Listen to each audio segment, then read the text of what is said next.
किसी के दोष पर घृणा, ना किसी के गुण पर रीझना, समत्व भाव। लेकिन प्रारंभ कहां से करो? अधिकतर गुण दिखे, यहीं से शुरू करो।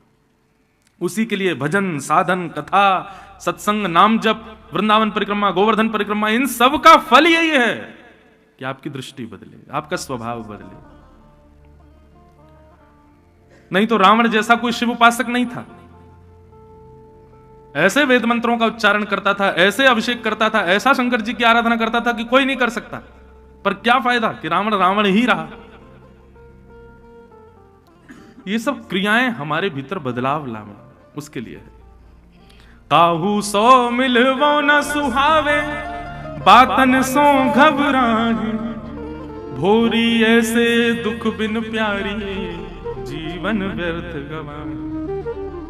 भोरी सखी कहती हैं, ऐसो दुख दी जो ही अमाय, ऐसो दुख दियो बिनु पद कंज छटा दृग देखे, को सुहावे नहीं। कल हम आप सब लोगों ने भागवत के क्रम में श्रीमद् भागवत जी की रचना कैसे हुई इस बात को सुना। वेद व्यास जी महाराज ने अनंत पुराणों की रचना कर दी, वेदों की रचना कर दी, लेकिन उनका मन शांत नहीं हुआ। तब नारद जी ने आकर के उनको ज्ञानोपदेश किया कि भगवान आपने जितने भी ग्रंथ लिखे हैं उनमें चतुर्विध पुरुषार्थ को प्रधान बताया है, परंतु पंचम पुरुषार्थ जो प्रेम है उसके विषय में आपने कुछ नहीं लिखा। एक बात आपको बताएं बंधुओं, ये चतुर्विध पुरुषार्थ हैं, धर्म, अर्थ, काम और मोक्ष। इन चारों के चक्कर में जब तक आप पड़े हो तब तक आप एक सांसारिक व्यक्ति हैं, परंतु पंचम पुरुषार्थ के मार्ग के अनुगामी जैसे ही आप बनोगे, मतलब प्रेम, तो ये चारों आपका त्याग कर देंगे, आप केवल एक ही मार्ग पर चलोगे। एक प्रकार से वही बात हो गई कि नाव दो नावों में पैर रख के पार करेंगे तो गिरेंगे, दो घोड़ों पे पैर रख करके चलोगे तो गिरोगे। अब चतुर्विध पुरुषार्थ का पालन करने वाला व्यक्ति कभी ना कभी उसका पतन निश्चित होगा, इसलिए एक ही पथ अपनाओ, वो है प्रेम। प्रेम मार्ग के अनुगामी ज्यादातर आपको श्रीधाम वृंदावन में दिखेंगे, जिनको धर्म से ज्यादा अभिप्राय नहीं। अब देखो इसका प्रमाण दें, ग्रहण काल पूरे भारतवर्ष में ग्रहण पड़े तो सब जगह पर सब लोग भोजन नहीं बनाएंगे, कुछ नहीं करेंगे, एकांत में बैठ के नाम जप करेंगे या सोएंगे नहीं, आदि आदि सब नियम है ग्रहण के, बाहर नहीं जाएंगे, ऊपर नहीं देखेंगे।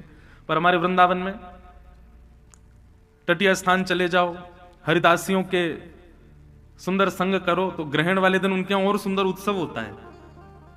क्यों? बोले चंद्र ग्रहण है, चंद्र के ऊपर दूसरा ग्रह आया इसलिए ग्रहण पड़ रहा है। परंतु उनका भाव ऐसा होता है, बोले श्री चंद्र कौन है? बोले चंद्र हैं श्री किशोरी जी, और उनके ऊपर दूसरा ग्रह नहीं आया है, श्री श्याम सुंदर ही सन्मुख विराजमान हुए, इसलिए ग्रहण का उत्सव मनाते हैं। वहां तो उत्सव होता है, भंडारा होता है ग्रहण पर। बहुत भाव ऐसे हमारे वृंदावन में कि आपकी बुद्धि घूम जाएगी, ये कैसे हो सकता है। अब एकादशी की कितनी महिमा, सब जगह महिमा एकादशी की कहते हैं। वैष्णवों को एकादशी 3 निष्ठा है वैष्णवों के लिए, तुलसी निष्ठा, एकादशी निष्ठा और नाम निष्ठा।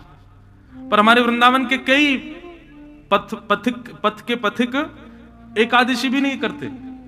जगन्नाथपुरी में एकादशी नहीं होती, अब वृंदावन में एकादशी क्यों नहीं होती? उसके पीछे भाव क्या है? उसके पीछे भाव यह है, भैया कल हमने ठाकुर जी का भात का भोग लगाया, कल थी दसवीं, और कल का प्रसाद थोड़ा सा बच गया और आज है एकादशी, तो कल जो ठाकुर जी को भोग धराया था, यदि कल वो भोग था तो आज भोग क्यों नहीं है? आज भी भोग है, हम आज पा सकते हैं उसको। इसलिए एकादशी के दिन कई वैष्णव जन हमारे वृंदावन में एकादशी नहीं करते, वो ठाकुर जी का प्रसाद है, सब पाओ। तो वृंदावन, कहीं कहीं वृंदावन के पथों में आप देखेंगे कि आपकी बुद्धि घूम जाएगी, ये कैसे संभव हो सकता है? क्योंकि यहां प्रेम पथ के पुजारी ज्यादा है, यहां धर्म अर्थ काम मोक्ष को मानने वाले लोग कम हैं, यहां प्रेम के अधीन रहने वाले अधिक हैं। अब वो कथा आती है कि भगवान को एक बार बुखार आ गया द्वारिकाधीश को, तो वैद्यों ने आकर के बताया कि यदि कोई भगवान का परम उपासक अपने चरणों की रज दे दे, माथे से लगा दी जाए, जिह्वा पे डाल दी जाए ठाकुर जी को, तो ठाकुर जी का बुखार ठीक हो जाएगा। सब ने मना कर दिया, प्रहलाद ने मना कर दिया, ध्रुव ने मना कर दिया, अनन्य भक्तों ने मना कर दिया, रुक्मणी आदि पटरानियों ने मना कर दिया। बोले हम अपनी चरण रज ठाकुर जी को नहीं दे सकते। क्यों? अरे भैया, जिनकी तरफ कमर करना पाप है उनको चरण रज देंगे हम? पाप लगेगा। नारद जी महाराज जैसे वृंदावन आए, गोपियों ने पूछा, नारद जी क्या बात है, दुखी क्यों हो? हमारा द्वारिकाधीश ठीक है ना, हमारा लाला ठीक है ना? नारद जी ने बताई, बोले द्वारिकाधीश तो बड़ी पीड़ा में है, और वैद्यों ने कहा है यदि कोई निरंतर द्वारिकाधीश का चिंतन करने वाला वैष्णव अपनी चरण रज देगा तो उस चरण रज को माथे से लगाएंगे, जिह्वा पर रखेंगे, तब द्वारिकाधीश की पीड़ा ठीक होगी। अब आप ही बताओ, भला कौन भक्त ये पाप कर सकता है? अपनी चरण रज ठाकुर जी को कौन देगा? नारद जी का इतना कहना ही हुआ कि गोपियों ने जाकर के अपने चरण गीले किए यमुना जी में, और चरण रज को अपने अपने पैरों से लिपेट करके झाड़ करके पोटली बना करके नारद जी को प्रदान कर दी, नारद जी को अर्पित कर दी। श्री कृष्ण गोविंद हरे मुरारे, हे नाथ नारायण वासुदेव।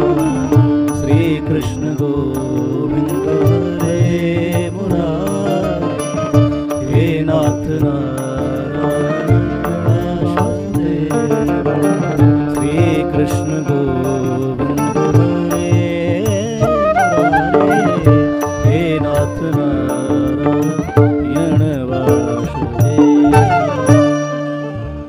बोलो वृंदावन बिहारी। गोपियों ने विचार नहीं किया, नारद जी को प्रदान। नारद जी बोले कि आप अपनी चरण रज दे रही हो, आपको पता है इसका दुष्परिणाम क्या होगा? आपको नरक जाना पड़ेगा। भगवान को अपने चरण रज देना कितना बड़ा जघन्य पाप है। गोपियों का प्रेम। गोपियां कहती हैं, नारद जी तुमने अभी अभी बताई कि हमारे लाला को बुखार आएगा और वैद्य ने यही औषधि बताई है, हमारो लाला पीड़ा में रहे और हम या बात से डरते रहे कि हमें नरक नहीं जाना, हमें नरक नहीं जाना। ये हमारा प्रेम नहीं है। हम नरक जानो मंजूर करेंगे, लेकिन हमारे लाला को पीड़ा हो यह हमें कभी मंजूर नहीं है। यदि अपनी चरण रज देवेते, लाला की पीड़ा दूर है रही है और हम नरक जाएंगे तो हमको नरक स्वीकार है, लेकिन अपने प्रेमी को कष्ट स्वीकार नहीं है। तत्सुखे सुखित्वम, यह है ब्रज। यहां धर्म अर्थ काम मोक्ष के लिए कोई स्थान नहीं है। मोक्ष पूरा विश्व यही कहता है कि जितने दिन जिए खुश रहें, मर जाएं तो मोक्ष मिले, लेकिन हमारे वृंदावन के लोगों की मोक्ष की भी कामना नहीं है। एहो विधि ना तो पे अचरा पसार मांगू, जन्म जन्म दीजो याही ब्रज वसेवो। मोक्ष की भी कामना नहीं, केवल प्रेम, प्रेम प्रधान। ऐसे प्रेम को आप प्रशस्त करो, तब व्यास जी आपके हृदय को शांति मिलेगी। तब वेद व्यास जी ने भगवान के स्वभाव का वर्णन करते हुए जिस कथा को सुनने से कृष्ण से प्रेम हो, ऐसी श्रीमद् भागवत की रचना की। तब वेद व्यास जी के चित्त को शांति मिली और वेद व्यास जी ने अपनी कलम को गंगा जी में प्रवाहित कर दिया। बस इसके बाद अब कुछ और लिखना शेष नहीं है। इसलिए हर व्यक्ति को, हर वैष्णव पथिक को, हर भक्ति पथिक को श्रीमद् भागवत जी का आश्रय अपनी अंतिम श्वास तक भागवत जी का आश्रय कभी नहीं त्यागना चाहिए। नित्य भागवत जी का आश्रय रखो। भागवत जी स्वयं श्री कृष्ण है। भागवत जी की रचना हुई। वेद व्यास जी ने विचार किया अब इस भागवत को घर घर में जन जन तक कैसे पहुंचाया जाए, योग्य शिष्य प्राप्त हो। तब योग्य शिष्य के रूप में वेद व्यास जी ने अपने पुत्र श्री शुकाचार्य जी का स्मरण किया। सुखदेव जी अन्य किसी भाव में निर्गुण निराकार ब्रह्म की उपासना कर रहे थे, परंतु वेद व्यास जी ने श्रीमद् भागवत के सुंदर मंत्रों से उनको आकृष्ट किया और संपूर्ण श्रीमद् भागवत का ज्ञान श्री सुखदेव जी को अर्पित किया। पिता का एक धर्म होता है बंधुओं, जितने भी पिता बैठे हैं और जितने भी गुरु बैठे हैं यहां पर, गुरु का और पिता का एक धर्म है कि अपनी सद्वस्तु और अपने संपत्ति को पुत्र को नहीं देवे, पात्र को देवे। कई बार पिता जानते हैं कि हमारा पुत्र पात्र नहीं है, कई बार शिष्य गुरु जानते हैं कि हमारा शिष्य पात्र नहीं है, फिर भी उसको अपनी जीवन की चाहे जो भी कमाई हो, चाहे भजन हो, चाहे अपनी गद्दी हो, चाहे अपना सर्वस्व हो, उसको फिर भी दे देते हैं, केवल इसलिए क्योंकि ये हमारा शिष्य, हमारा पुत्र है। नहीं, पहले उसको पात्र बनाओ। बीज को पात्र में बोओगे तभी वृक्ष बनेगा, पुत्र में नहीं। इसलिए पुत्र का जन्म होते ही दायित्व बढ़ जाता है कि आपको निर्माण करना है पात्र का। अब ये पात्र बने और फिर अपना सद्भाव, सद्ज्ञान, सद्वस्तु, सत्संपत्ति तब उसको दो। सुखदेव जी महाराज जैसा योग्य शिष्य पुत्र नहीं मिल सकता था वेदव्यास जी को। वेदव्यास जी ने सुखदेव जी को ही श्रीमद् भागवत का ज्ञान प्रदान किया।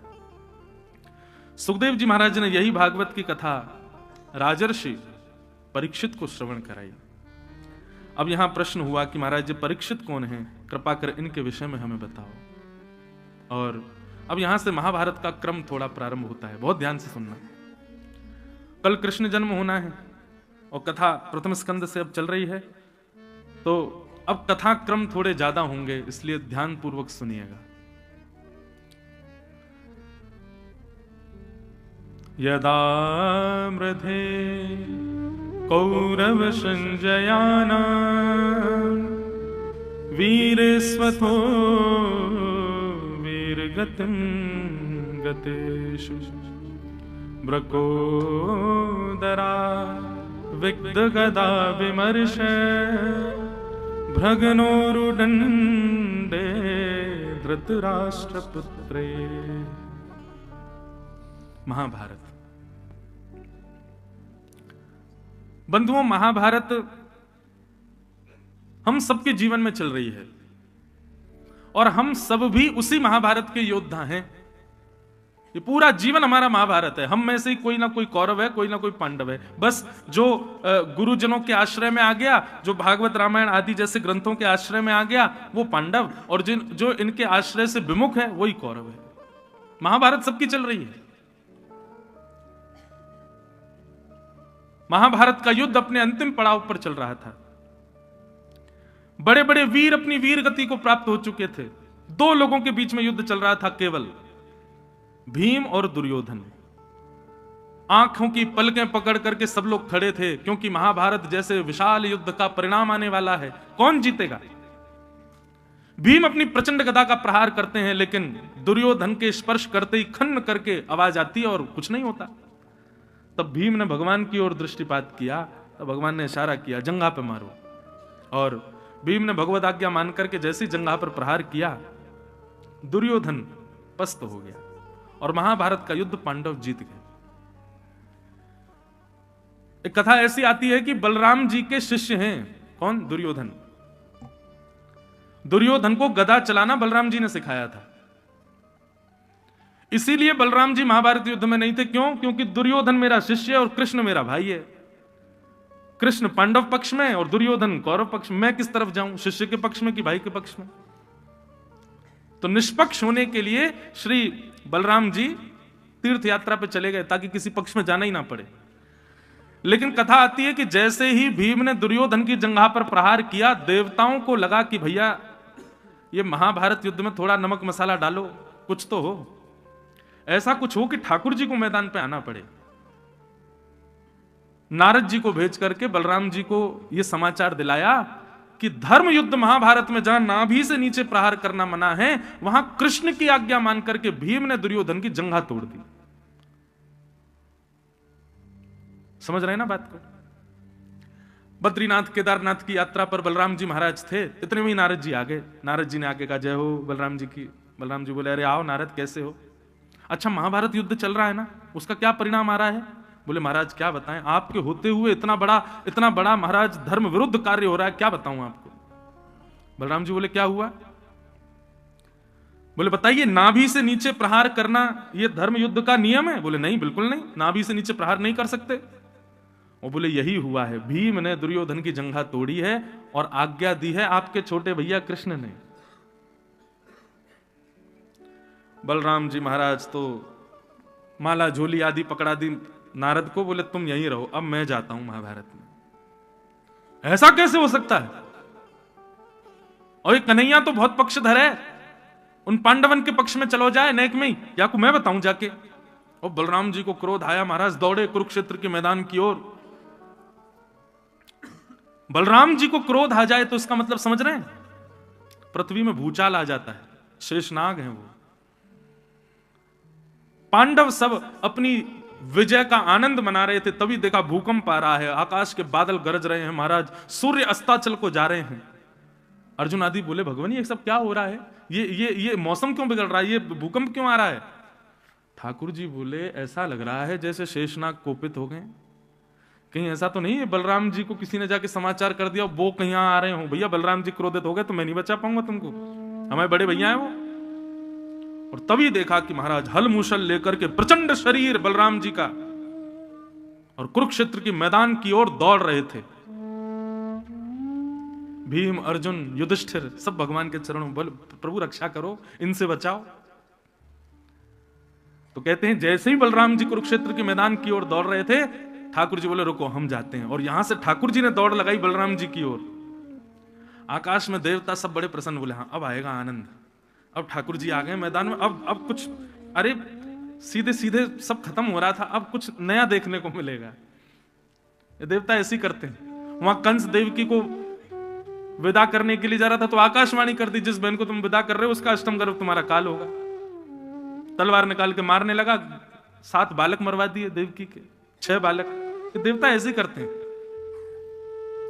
अच्छा करते इसलिए नहीं है, ये विनोद की बात नहीं है, ठाकुर जी के सुंदर भावों से हम सब अवगत हों इसलिए ऐसा होता है, ठाकुर जी की लीला हमको दिखे। बलराम जी क्रोध में भर करके दौड़ रहे हैं कुरुक्षेत्र मैदान की ओर, कुरुक्षेत्र मैदान से ठाकुर जी दौड़ रहे हैं बलराम जी की ओर। पृथ्वी कांपने लगी, बोले अब प्रलय आ जाएगा, शेषनाग और नारायण दोनों में युद्ध होने वाला है। लेकिन जैसे ही बलराम जी समीप आए, ठाकुर जी ने अपने वेग को कम किया और दंडवत धरती पर लेट करके प्रणाम किया बलराम जी को। जैसे ही देखा प्रणाम कर रहे हो मेरो भैया, बलराम जी को तो क्रोध विरोध सब खत्म हो गया, हल मूसल दूर फेंक दिए और दौड़ करके गए, कन्हैया को उठा के हृदय से लगा लिया। इतने दिनान में मिलो लाला। ये लीला है ठाकुर जी की। क्या सीखा? कभी यदि किसी का क्रोध बढ़ रहा हो, आजकल का जमाना कैसा हो गया, आजकल के लोग कैसे हो गए, किसी का क्रोध बढ़ रहा हो तो उसमें और कपूर छिड़कते हैं कि और बढ़े और ज्वाला तेज हो। सामने वाला क्रोध कर रहा है तो जबरदस्ती आर्गुमेंट और बढ़ाएंगे उससे। थोड़ा विचार करो, कोई क्रोध कर रहा है, चाहे पत्नी हो, चाहे पति हो, चाहे माता हो, पिता हो, भाई हो, दोस्त हो, कोई भी हो, अगर उसका क्रोध बढ़ रहा है आप थोड़े से झुक जाओ उसके आगे। ठीक है, आपको पता है कि ये गलत है, लेकिन अभी क्रोध में बात करने से बढ़ेगी बात, इसलिए अभी पहले इसको शांत करो। तो शांत के लिए क्या करें, बड़े लोगों के सबसे नाजुक स्थान होता है उनके पैर, पकड़ लो, झुक जाओ, और जैसे ही क्रोध शांत हो जाए तब बैठ के अपनी बात रखो। हम क्या करते हैं, मां नाराज हो रही है तो मां से और आर्ग्यूमेंट करेंगे और ज्यादा चढ़ेंगे उसके ऊपर, वही बात खराब होती है।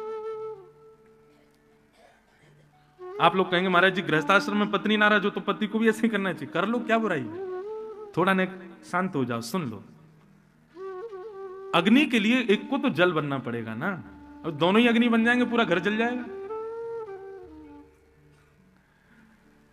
ठाकुर जी चरणों में गिर गए, बलराम जी का क्रोध शांत हो गया, और जैसे ही बलराम जी का क्रोध शांत हुआ तब ठाकुर जी बोले क्यों इतना क्रोध कर रहे हो दाऊ दादा, लाला ये तेरे भीम ने ठीक ना कियो, ये दुर्योधन की जंघा पे प्रहार कैसे कियो, यानी नाभि से नीचे प्रहार करना मना है धर्म युद्ध में, यानी क्यों कियो, या कुछ छोड़ूंगा नहीं मैं, तू पक्षधर होगो मैं पक्षधर नहीं हूं, मैं अभी हल मूसल से या को वध कर दूंगा।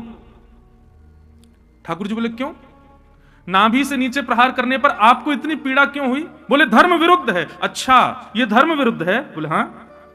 और भरी सभा में द्रौपदी को निर्वस्त्र करना वो धर्म विरुद्ध नहीं था भैया? उसमें आप, तब तो मैंने आपका क्रोध नहीं देखा, तब तो मैंने नहीं देखा कि आप हलमूसल लेकर के आए दुशासन के हाथ काटने के लिए, तब तो आप नहीं थे उस सभा में। बलराम जी मौन हो गए। बोले भरी सभा में एक अबला नारी को निर्वस्त्र कर रहे थे ये कौरव, तब भीष्म पितामह आदि ये सब योग्य होते हुए भीष्म पितामह एक आवाज निकाल देता, दुशासन की हिम्मत नहीं थी कि वो द्रौपदी का स्पर्श करे, लेकिन आप सब योग्य होते हुए भी शांत बैठे रहे। और आपको देख के तो मुझे आश्चर्य हो रहा है कि आप क्यों नहीं आए तब, आप इतने धर्म के बड़े रक्षक बन रहे हैं, आपको भी तो पता था कि दुर्योधन दुशासन द्रौपदी को निर्वस्त्र कर रहे हैं, क्यों नहीं आए आप तब? और आज उसी दुर्योधन की जंघा पर प्रहार हुआ तो आप कह रहे हो कि धर्म विरुद्ध है। भैया हमारी एक बात सुन लीजिए, ऐसे धर्म विरोधी जो स्त्रियों का सम्मान नहीं करते, ऐसे धर्म विरोधी जो भरी सभा में एक अबला नारी के ऊपर अत्याचार करते हैं, ऐसे धर्म विरोधी जो गौ हत्या करते हैं, ऐसे धर्म विरोधी जो माता पिता का अपमान करते हैं, ऐसे धर्म विरोधियों के लिए यदि धर्म विरुद्ध कुछ करना पड़े तो वह भी धर्म है।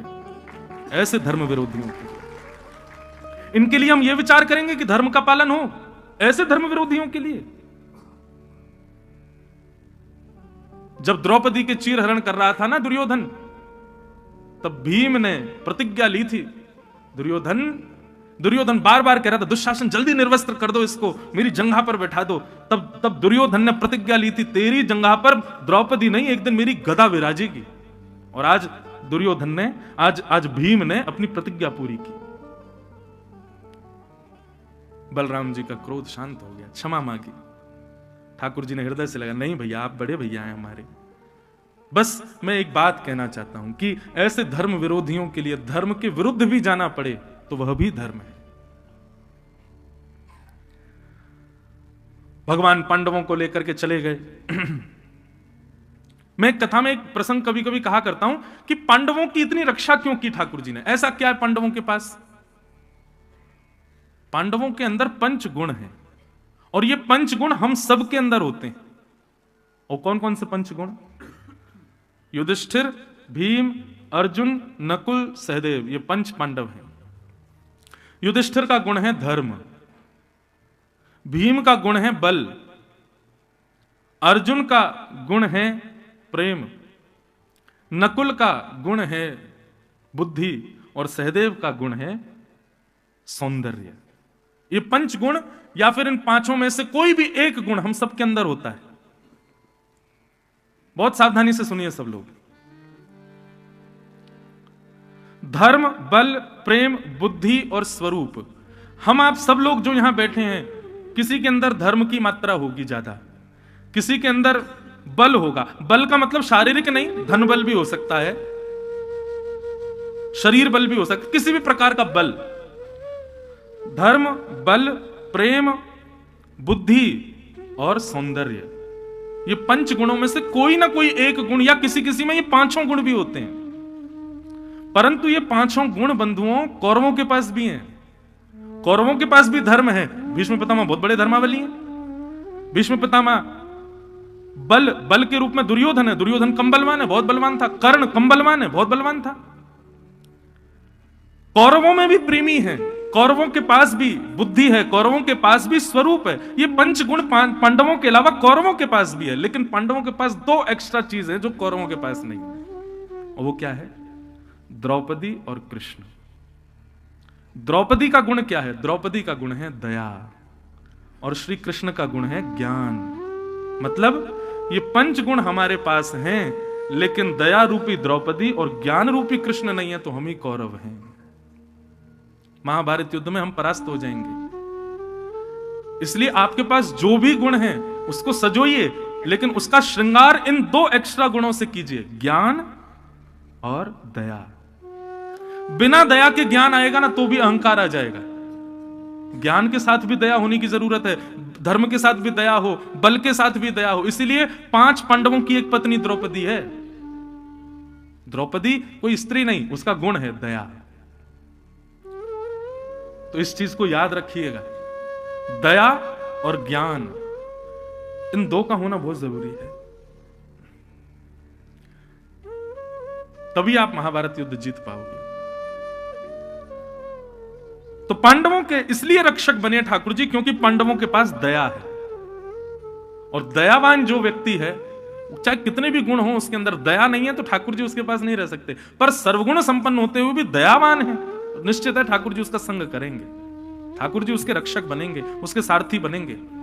तो पांडवों पर द्रौपदी है, मतलब दया है, इसलिए श्री कृष्ण उनके पास है। इसलिए अपने गुण के साथ दया लाओ जीवन में, तभी कृष्ण आएंगे। बिना दया के कृष्ण नहीं आ सकते। महाभारत युद्ध पांडव जीत गए, परंतु दुर्योधन ने अर्धरात्रि में अश्वत्थामा को भेज दिया, जाओ सोते हुए पांडवों को मार दो, कैसे भी मैं इनको मरा देखना चाहता हूं। अश्वत्थामा मारने के लिए आया, लेकिन भगवान 5 पांडवों को लेकर कहीं और चले गए। द्रौपदी के 5 पुत्र सोते रह गए, अंधेरे के कारण देख नहीं पाया और सोते हुए निर्दोष बालकों को मार दिया। प्रातःकाल होते ही पांडवों में मातम छा गया। द्रौपदी रुदन करने लगी। अर्जुन प्रतिज्ञा लेने लगा, जिसने भी बालकों को मारा मैं उसको जीवित नहीं छोड़ूंगा, ये मेरी प्रतिज्ञा है। भगवान बोले अर्जुन प्रतिज्ञा मत लो। क्यों? क्योंकि तुम अभी क्रोध में हो। क्रोध में व्यक्ति प्रतिज्ञाएं लेता है, क्रोध में व्यक्ति जब निर्णय लेता है तो वो निर्णय सदा उसका घातक ही होता है। क्रोध में आप चिल्ला लीजिए, क्रोध में कुछ भी कर लीजिए, लेकिन क्रोध में कभी भी कोई निष्कर्ष मत लीजिएगा, कोई निर्णय मत लीजिएगा। इतना आप ध्यान रखो। माता पिता भाई बंधु बालक जो भी यहां बैठे, क्रोध सबको आता है भैया, क्रोध से कोई नहीं बच सकता। लोग बाग ये भी पूछते हैं महाराज जी ऐसा कोई उपाय बताओ कि क्रोध कम हो, क्रोध हमको नहीं आवे। इसका कोई उपाय नहीं, सबको आएगा क्रोध। क्रोध सबको आता है, बस इतना कर सकते हो, थोड़ी उसकी मात्रा कम ज्यादा हो जाएगी। अच्छा एक बात बताऊं, आध्यात्मिक व्यक्ति को आता है क्रोध, लेकिन उतना नहीं आता, क्योंकि आध्यात्मिक व्यक्ति को बहुत जल्दी फर्क नहीं पड़ता। क्रोध भी उसी को ज्यादा आता है जिसको बहुत जल्दी फर्क पड़ता है छोटी छोटी चीजों से। जिसको बहुत छोटी छोटी चीजें भी परेशान कर देती, क्रोध उसी को ज्यादा आता है। लेकिन आध्यात्मिक जब व्यक्ति होता है, भक्ति के पथ का जब अनुगामी होता है, तो बहुत छोटी चीजें भी उसके हृदय पर ज्यादा प्रभाव नहीं डाल पाती। इसलिए थोड़ा भजन मार्ग, थोड़ा भक्ति मार्ग इसको अपनाओ। धीरे धीरे क्या होगा, क्रोध जो छोटी छोटी बातों पे आता था वो आना कम होगा। अभी सांसारिक व्यक्ति को तो नमक तेल से भी क्रोध आ जाता है, क्यों नमक कम है, क्यों नींबू कम है। लेकिन एक आध्यात्मिक व्यक्ति को कुछ भी प्रदान कर दो वो फिर भी प्रसन्न रहता है, उसको जल्दी क्रोध नहीं आता। क्रोध में कभी निर्णय नहीं लेना चाहिए, इंतजार करो क्रोध शांत हो जाए फिर कोई निर्णय लो। लेकिन अर्जुन नहीं माना, अर्जुन ने निर्णय ले लिया, बोले कि मैं बालकों के हत्यारे को जीवित नहीं छोड़ूंगा, यह मेरी प्रतिज्ञा है। भगवान बोले क्रोध में निर्णय मत लो अर्जुन। अर्जुन बोला अब जो होगा सो देखूंगा, लेकिन मैंने तो निर्णय ले लिया कि मैं जीवित नहीं छोड़ूंगा। भगवान बोले तो फिर मेरे पास मत आइयो, फिर बाद में ले ले तो निर्णय। अर्जुन ने निर्णय ले लिया कि जिसने भी बालकों की हत्या करी मैं जीवित नहीं छोड़ूंगा। निकल पड़े, ढूंढ धाड़ करके लेकर के आए अश्वत्थामा को। अश्वत्थामा को बंदी बना करके जैसे द्रौपदी के सामने प्रस्तुत किया, द्रौपदी ने तुरंत कहा, जैसे ही देखा कि गुरुपुत्र अश्वत्थामा इसने मारे मेरे बालक, उवाच चासहन्तस्य बंधनानयनं सति मुच्यतामेष ब्राह्मणो नितरां गुरु। अर्जुन इसको मत मारो। अर्जुन बोले मैं कारण जान सकता हूं, बोले एक नहीं 5 बताऊंगी, इसको मत मारो। ये जो कारण बता रही है इसकी स्थिति देखिएगा। द्रौपदी के 5 बालक मारे गए हैं। एक बालक को ठोकर लग जाती है तो मां की स्थिति माताएं यहां समझ सकती हैं कि एक बालक को ठोकर लगती है तो मां कितनी विचलित हो जाती है। अरे ठोकर बहुत दूर की बात है, बालक को तैयार करके जब पहली बार स्कूल भेजती है मां, सुबह सुबह टाई लगा के, जूते उते बांध के, थर्मस लटका के, बैग टांग के जब भेजती है, बस में जब छोड़ती है तो बस जैसे ही जाती है ना, तब से ही मां की घड़ी पर ही नजर होती है। 2 घंटे के लिए गया है, पता नहीं कुछ खा रहा होगा कि नहीं, रो तो इतना रहा था, कब आएगा लौट के। और जब 12-1 बजे वो लौट करके आता, उसके बेचारे के धूप के कारण गाल लाल पड़ जाते हैं, मां विचलित हो जाती है, हृदय से लगा लेती है, गोदी से उतारती नहीं 2-3 घंटे तो। अरे आज 2 घंटे के लिए स्कूल गया था पहली बार, भेजती है हृदय पे पत्थर रख, कितनी विचलित हो जाती है। सोचो ऐसी मां के 5 निर्दोष बालक मार दिए हैं जान से, और वो मां यहां प्रवचन कर रही है। अभी तक संस्कार भी नहीं हुए द्रौपदी के बालकों के, और वो द्रौपदी कह रही है उवाच चासहन्तस्य बंधनानयनं सतिं मुच्यतामेष ब्राह्मणो नितरां गुरु। अर्जुन इसको मत मारो। क्यों? पहला कारण, ये ब्राह्मण है और हम क्षत्रिय हैं। क्षत्रिय ब्राह्मण को प्रणाम करते हैं, मारते नहीं है, इसलिए इसको मत मारो। दूसरा कारण, ये हमारे गुरु का बेटा है और गुरुपुत्र गुरु समान होता है, इसलिए इसको मत मारो। तीसरा कारण, यह भी एक मां का बेटा है, और ऐसी मां का बेटा है जो मां पहले ही विधवा हो चुकी है। विधवा मां का इकलौता बेटा है। मेरे 5 पुत्र चले गए तो क्या हुआ, मेरे 5 पति तो अभी भी जीवित है ना। मेरे पुत्र चले गए तो क्या मैं पतियों के सहारे रह लूंगी, लेकिन इसकी मां तो पहले ही दुर्बल है, और इसको अब तुम मार दोगे तो इसकी मां कहां जाएगी, अकेले कैसे रहेगी। और 5वीं बात, पुत्र के मरने की पीड़ा एक मां को कितनी होती है, उस पीड़ा से मैं गुजर रही हूं, वो पीड़ा मैं नहीं चाहती कि इसकी मां को हो। इसलिए इसको मत मारो। ये बात सुनकर के पूरी सभा स्तब्ध हो गई, लेकिन कोने में खड़े द्वारिकाधीश के नेत्र सजल हो गए और दौड़ करके भगवान गए और द्रौपदी को हृदय से लगा लिया। बंधुओं, अनुकूल अवस्था में तो कोई भी निर्णय ले लेता है, अनुकूल अवस्था में तो कोई भी अपनी योग्यता दिखा देता है, लेकिन श्रेष्ठ वही जो प्रतिकूल अवस्था में भी स्वयं को संभाले। नदी का भाव इस तरफ है और आप नाव में बैठे हो और नाव चला रहे हो, तो जिस तरफ भाव है उस तरफ नाव चलाना कोई बड़ी बात नहीं है। विपरीत दिशा में नाव चलाओगे तब आप नाविक माने जाओगे।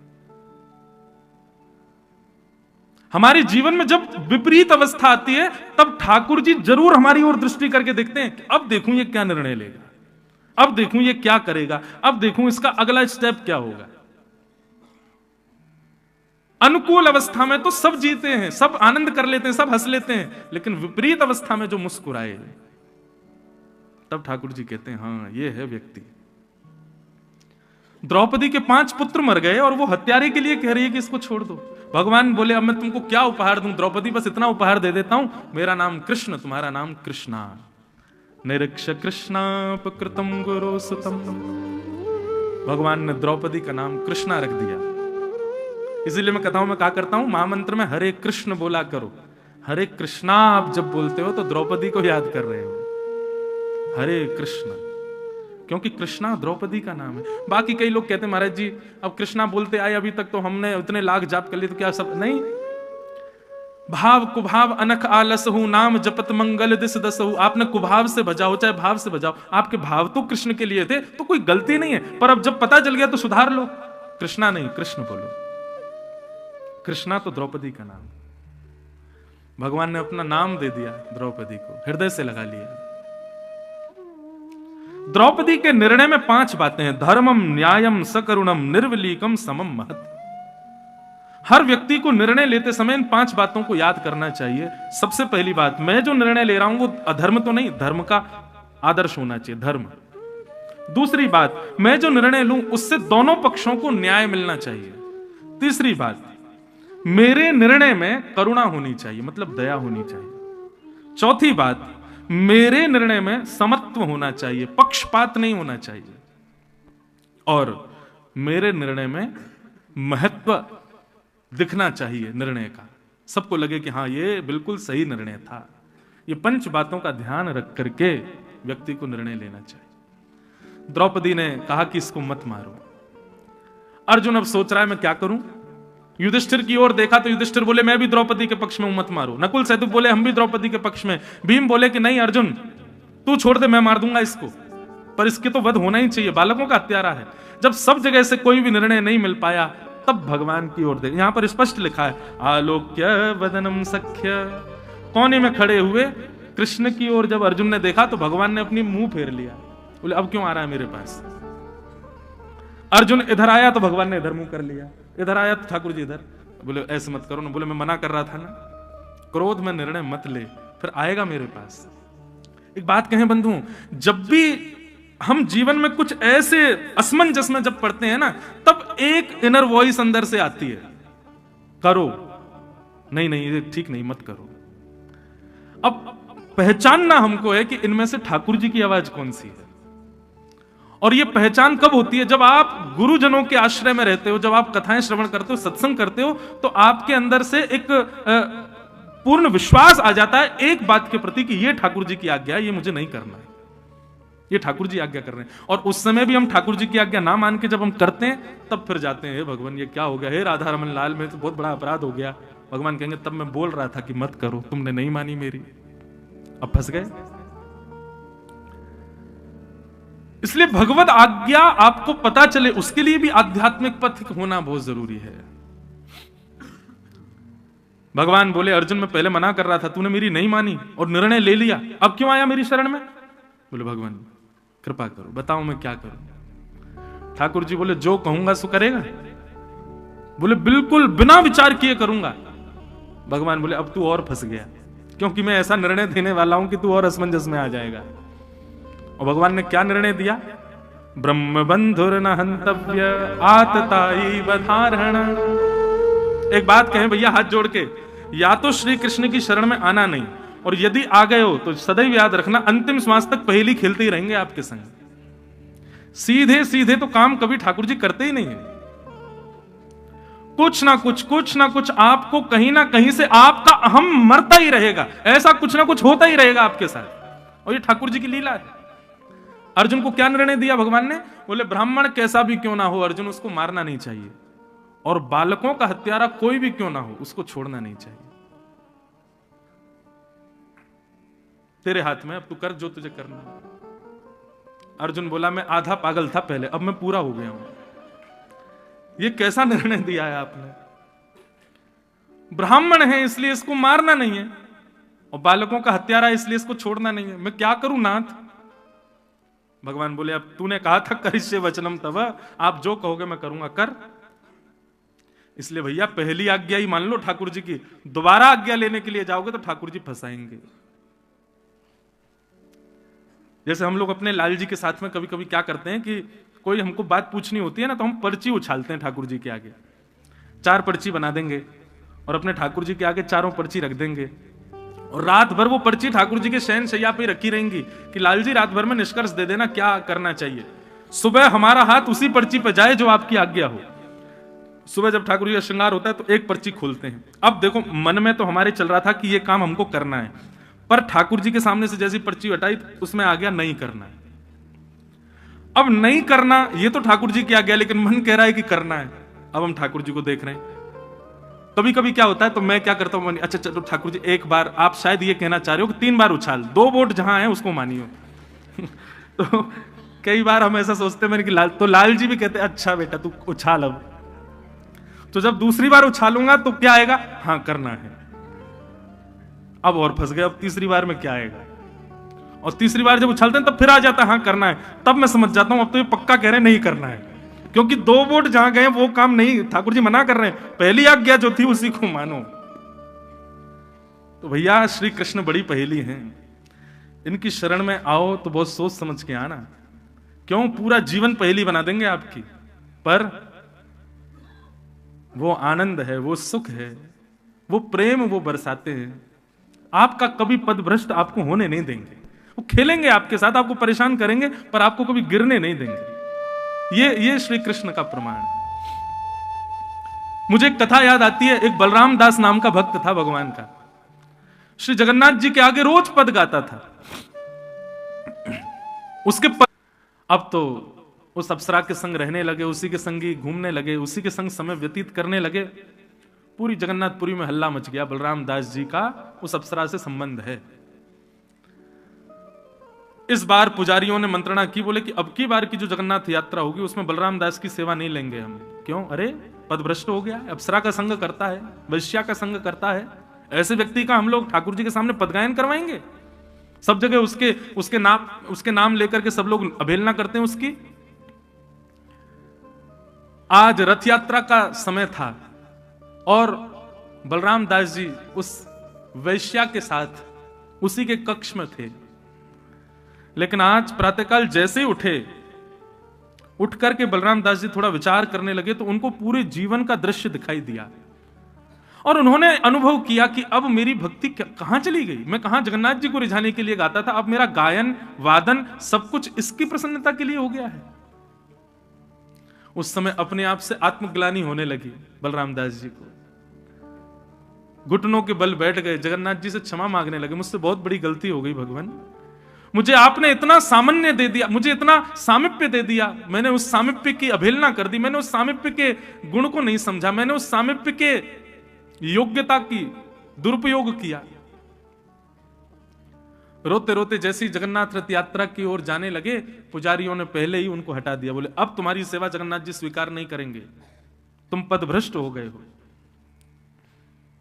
रुदन करने लगे, रोते रोते समुद्र के तट पर गए, बोले मैं प्राण त्याग दूंगा अपने। मैंने जगन्नाथ जी को पाकर के उनको ठुकरा दिया, उनका इतना सामिप्य होते हुए भी मैंने किसी और को श्रेष्ठता प्रदान कर दी। बोले प्राण त्याग दूंगा, लेकिन उससे पहले अपनी अंतिम सेवा रथ के सामने मैं करना चाहता हूं। कोई बात नहीं जगन्नाथ जी, पूरा श्री क्षेत्र आपका, आप सब जगह हो, जरूरी थोड़ी आप रथ में ही हो। तभी एक बालू का रथ बनाया और रथ बना करके उसमें बालू के ही जगन्नाथ जी बिठा दिए और हर वर्ष जो रथ यात्रा के सामने गाते थे वो आज बालूका के रथ के सामने गाने लगे। स्थिति यह हुई कि जैसे ही असली रथों को खींचना प्रारंभ किया, सुभद्रा जी का रथ चला गया, बलराम जी का रथ चला गया, लेकिन जैसे ही जगन्नाथ जी का रथ खींचा, लाखों लोग खींच रहे थे लेकिन रथ नहीं बढ़ा आगे। श्रेष्ठ जनों ने, राजाओं ने, पुजारियों ने, सबने जाकर के जगन्नाथ जी को प्रणाम किया। सब लोग सावधानी से सुनो। हे महाप्रभु, हमसे कोई अपराध हो गया, आज आपका रथ आगे नहीं बढ़ रहा है। तभी जगन्नाथ जी ने राजा को स्वप्न दिया और कहा, बोले आज हम इस रथ में नहीं बैठे हैं, हमारा रथ तो आज समुद्र के तट पर बलराम दास ने बनाया, हम उसी रथ में बैठे हैं, हमारी यात्रा तो वहां चल रही है। और सबने जाकर के जब देखा तो वहां समुद्र के तट पर बालूका के रथ के सामने बलराम दास जी नाच रहे थे और वो रथ बिना खींचे ही अपने आप चल रहा था। कहने का अभिप्राय क्या है? बलराम दास जी अपने पद से गिर गए, अपनी स्थिति से गिर गए, लेकिन ठाकुर जी ने फिर भी उनको संभाल लिया, फिर भी उनको स्वीकार किया। सबने ठुकरा दिया लेकिन ठाकुर जी नहीं छोड़ते। श्री कृष्ण के आश्रय में आने में परेशानी कोई नहीं है, बस ये थोड़ा भय बना रहेगा, कब क्या कर दें कुछ पता नहीं है, लेकिन एक प्रसन्नता यह है कि कितना भी बड़ा पहाड़ गिर जाए वो आपका त्याग कभी नहीं करेंगे, वो आपको कभी नहीं छोड़ेंगे। नमे भक्त्या प्रणश्यति, गीता में भगवान कहते हैं मैं अपने भक्त का कभी पतन नहीं होने देता, मैं उसको कभी नहीं गिरने देता। अर्जुन से कहा ब्राह्मण को मारना नहीं चाहिए और बालकों के हत्यारे को छोड़ना नहीं चाहिए, जाओ आज्ञा मानो हमारी, क्या करें, ब्राह्मण भी है, बालकों का हत्यारा भी है। तभी भगवान की इस आज्ञा पर थोड़ा चिंतन किया और अर्जुन को पता चल गया मुझे क्या करना है। बोले क्या मतलब? इसको मुझे मृत्यु से भी बड़ा दंड देना है। और बंधुओं, संसार में मृत्यु से भी बड़ा दंड क्या होता है? भरी समा में अपमान। एक ख्याति प्राप्त व्यक्ति का, एक प्रतिष्ठित व्यक्ति का सबसे बड़ा दंड क्या है? मृत्यु दंड से भी बड़ा दंड है भरी सभा में अपमान। और गुरुपुत्र अश्वत्थामा की आधी मूछ, दाढ़ी, आधे केश और शिखा छेदन करके मणिम जहार मूर्धन्यम, उसके ब्रह्म तेज की मणि को निकाल करके संपूर्ण सभा के सामने अपमानित कर दिया। भगवान की ओर अर्जुन ने देखा, भगवान बोले हाँ यही है। अब एक बार मारते तो मर गया, लेकिन अब ये जब तक जीवित रहेगा हर क्षण मरेगा, हर क्षण अपमान की ज्वाला में जलेगा, लेकिन मर नहीं पाएगा। यही सबसे बड़ा दंड था इसके लिए।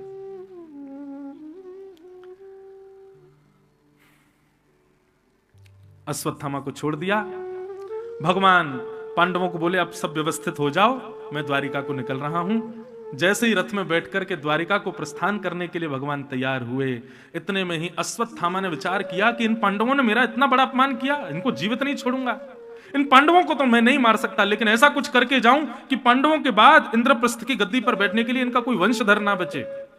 और उसके लिए मुझे अर्जुन की पुत्र वधू जो गर्भवती है उसके गर्भ के बालक को मारना पड़ेगा, और तो कोई बच्चा नहीं है इनके यहां। और अभिमन्यु जो कि मर चुका है, उसकी विधवा पत्नी जो कि गर्भवती है, उसके बालक को मारने के लिए अश्वत्थामा ने ब्रह्मास्त्र छोड़ दिया। भगवान यहां जैसे ही द्वारिका की ओर आगे बढ़ने लगे, सब पांडव रुदन कर रहे थे। इतने में ही वहां आर्तनाद करती हुई कि पाहि पाहि महायोगिन देव देव जगतपते नान्यम तद्भयम पश्ये यत्र मृत्यु परस्परम। दोनों भुजाएं उठाकर के दौड़ी द्वारिकाधीश की ओर और कहा कि हे नाथ, केवल आप ही जगतपति हो। पति शब्द का अर्थ होता बंधुओं रक्षक, रक्षा करने वाला। आप भगवान के नाम के आगे देखिए, हर नाम के आगे नाथ, बद्रीनाथ, द्वारिकानाथ, श्रीनाथ, रंगनाथ, जगन्नाथ। नाथ शब्द का अर्थ क्या होता है? रक्षक।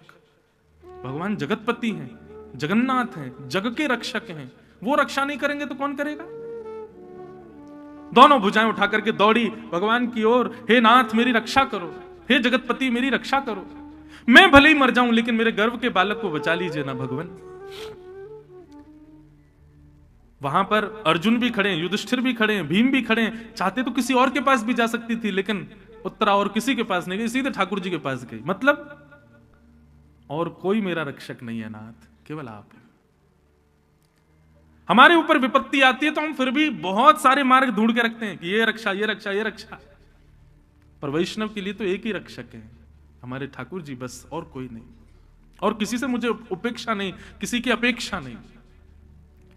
उत्तरा जैसे ही भगवान की ओर दौड़ती हुई गई, भगवान और समस्त पांडव बाहर खड़े देख रहे थे। ठाकुर जी ने जैसे ही देखा कि ब्रह्मास्त्र इसको मारने के लिए आ रहा है, ठाकुर जी एक रूप से तो बाहर खड़े थे, दूसरे रूप से अंगुष्ठ मात्र बन गए, अदृश्य, किसी को दिखाई नहीं दिए, और श्वास नली से भीतर प्रवेश करके अपनी चक्रा नाम की गदा को ठाकुर जी ने लेकर के आकाश में इतनी द्रुत गति से घुमाया कि आकाश से आ रहे उस ब्रह्मास्त्र को नष्ट कर दिया और उत्तरा के गर्भ के बालक की रक्षा कर दी। बोलो भक्तवत्सल भगवान की। ताली बजाने वाली बात यह नहीं कि ठाकुर जी ने रक्षा की, अब जो ठाकुर जी ने किया उस पर ताली बजनी चाहिए। क्या? जब उत्तरा के बालक की रक्षा हो गई और आकाश में ब्रह्मास्त्र नष्ट हो गया, तो सब लोग ठाकुर जी की जय जयकार करने लगे। द्वारिकाधीश की जय, बालकृष्ण लाल की जय, भक्तवत्सल भगवान की जय। भगवान बोले, अरे अरे अरे, क्या कर रहे हो आप लोग? बोले, भगवान आपने उत्तरा के बालक की रक्षा की, आपको दिखा कहीं? मैं कहीं गया? मैं तो आपके सामने खड़ा हूं। अरे मैंने रक्षा नहीं की है, ये उत्तरा के स्वयं के पातिव्रत बल ने, उत्तरा के भजन बल ने, उत्तरा के नैष्ठिक बल ने, उत्तरा के ही भजन धर्म ने उसकी रक्षा की है। जो व्यक्ति धर्म का पालन करता, भजन का पालन करता, आदि आदि सब क्रियाएं करता है, उसकी रक्षा स्वयं होती है, उसमें भगवान कोई पालक नहीं होते। मैंने रक्षा नहीं की है, जय जयकार करनी है तो उत्तरा की करो, उत्तरा के भजन ने उत्तरा की रक्षा की है। ये बात, अच्छा नहीं, आपने बजा तो दी ताली, अब बताना क्यों बजाई? अरे भाई बात पूरी सुनो पहले। ताली इसलिए बजनी चाहिए कि ठाकुर जी का स्वभाव देखो। हमारा स्वभाव कैसा है? एक छोटी सी क्रिया करके भी पूरा श्रेय लेना चाहते हैं, लेकिन इतने विषम परिस्थिति में सब क्रिया करके भी वो श्रेय दूसरों को देते हैं। ये ठाकुर जी का स्वभाव है। और इस स्वभाव को दूर खड़ी देख रही थी कुंती। कुंती के नेत्र सजल हो गए। कुंती बोली, बहुत चतुर हो आप, ये चतुर बनना कोई आपसे सीखे नाथ। हा? उसके गर्भ में जाके उसकी रक्षा करके आए हो और पूरा श्रेय समाज को क्या दे दिया कि इसके भजन बल ने इसकी रक्षा की है, मैंने इसकी रक्षा नहीं की, मैं तो तुम्हारे सामने खड़ा हूं। ये नाथ, हम में एक लक्षण भी आ जाए ठाकुर जी का। मुझसे कोई पूछ रहा था कल परसों कि जीवन में व्यक्ति को आदर्श किसको मानना चाहिए। मैंने कहा भाई दुनिया में कोई आदर्श नहीं बन सकता, दुनिया में कोई आइडल बनाने योग्य कोई है वो हमारे ठाकुर जी, हमारे राधा रमन लाल जी, उन जैसा आदर्श कोई नहीं है भैया। ठाकुर जी के भक्त यदि बन रहे हो तो कुछ कुछ उनके स्वभाव जीवन में लाओ। भगवान कभी भी श्रेय नहीं लेते, क्रिया करके भी श्रेय दूसरों को देते, और हम बिल्कुल उल्टे हैं। कोई और कर जाए, हमने केवल हाथ लगा दो। कोई अभिषेक कर रहा हो शंकर जी का तो लोग बागों को दिखाकर उस पर भी हाथ लगा देते, लेका धमू मिल जाए आपको। हमको सब पाने की इच्छा होती है, पर ठाकुर जी देते हैं, ठाकुर जी कभी नहीं लेते, ठाकुर जी प्रदान करते हैं। ये गुण लाइए अपने अंदर, श्रेय दूसरों को दो, योग्य क्रियाएं करके भी अपना नाम हो, अपना बल हो, हम योग्य हैं। बंधुओं, कभी कोई आपकी बहुत प्रशंसा भी कर रहा हो ना, आपके गुण की, आपके बखान कर रहा हो, नेत्र बंद कर लो, हाथ जोड़ लो, कान तो बंद नहीं करोगे, अजीब लगेगा सबके सामने करोगे तो, पर नेत्र में बंद करके राधा रमन जी का स्मरण करके, और नहीं नाथ, ये मेरी बल नहीं है, मेरा योग्य, मेरे गुरु की कृपा है, ये सब आपकी कृपा है, ये आपका ही बल है भगवान, मैंने कुछ नहीं किया है। व्यक्ति कितना विचित्र है, योग्यताओं को स्वीकार कर लेता है कि मैंने किया, लेकिन कोई दुष्कर्म बता दे तो उस पर हमेशा अस्वीकार करता है, उसके लिए तो सबूत और धर देता है, नहीं मैंने नहीं किया। अपनी अयोग्यताओं को स्वीकार करो, योग्यता तो ठाकुर जी को ही दो, दूसरों को प्रदान करो। अमानिना मान देना, ठाकुर जी अमानी है, उनको मान की ज्यादा इच्छा नहीं है, ज्यादा मान के लिए वो प्रयत्नशील नहीं रहते। अरे आप राधा रमन जी के सामने खड़े भी हो ना, लोग बात कहते महाराज जी पता, हम वहां से ट्रेन पकड़ के, फिर वहां से फ्लाइट पकड़ी, फिर वहां से गाड़ी पकड़ी, इतना कोहरा था जैसे तैसे, और महाराज गिरते पड़ते हम तो पहुंच गए राधा रमन जी। आप नहीं आए हो, ये भी राधा रमन जी की इच्छा थी तो ही आप आए हो, तो ही आप आकर के खड़े हो उनके सामने। ठाकुर जी की कृपा है भैया सब। कृपा की न होती जो आदत तुम्हारी, तो सुनी ही रहती अदालत तुम्हारी।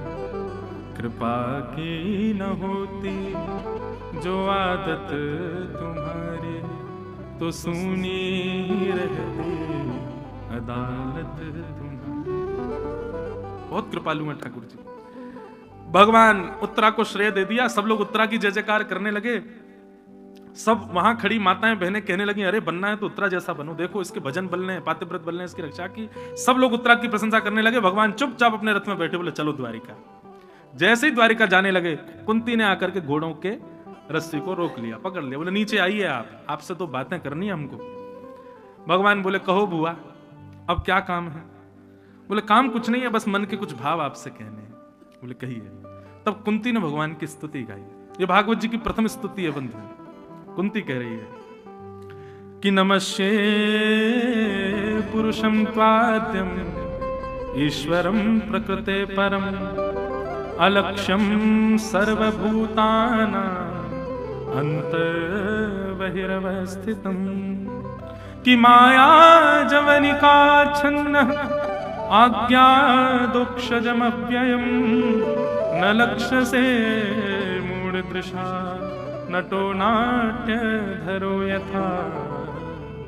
कुंती ने भगवान की स्तुति गाई। बोले मैं सब देख रही थी आपने क्या किया, ये आप भगवान हो, आपने उत्तरा के गर्भ में जाकर के उसके बालक की रक्षा की, पूरा श्रेय उसको दे दिया।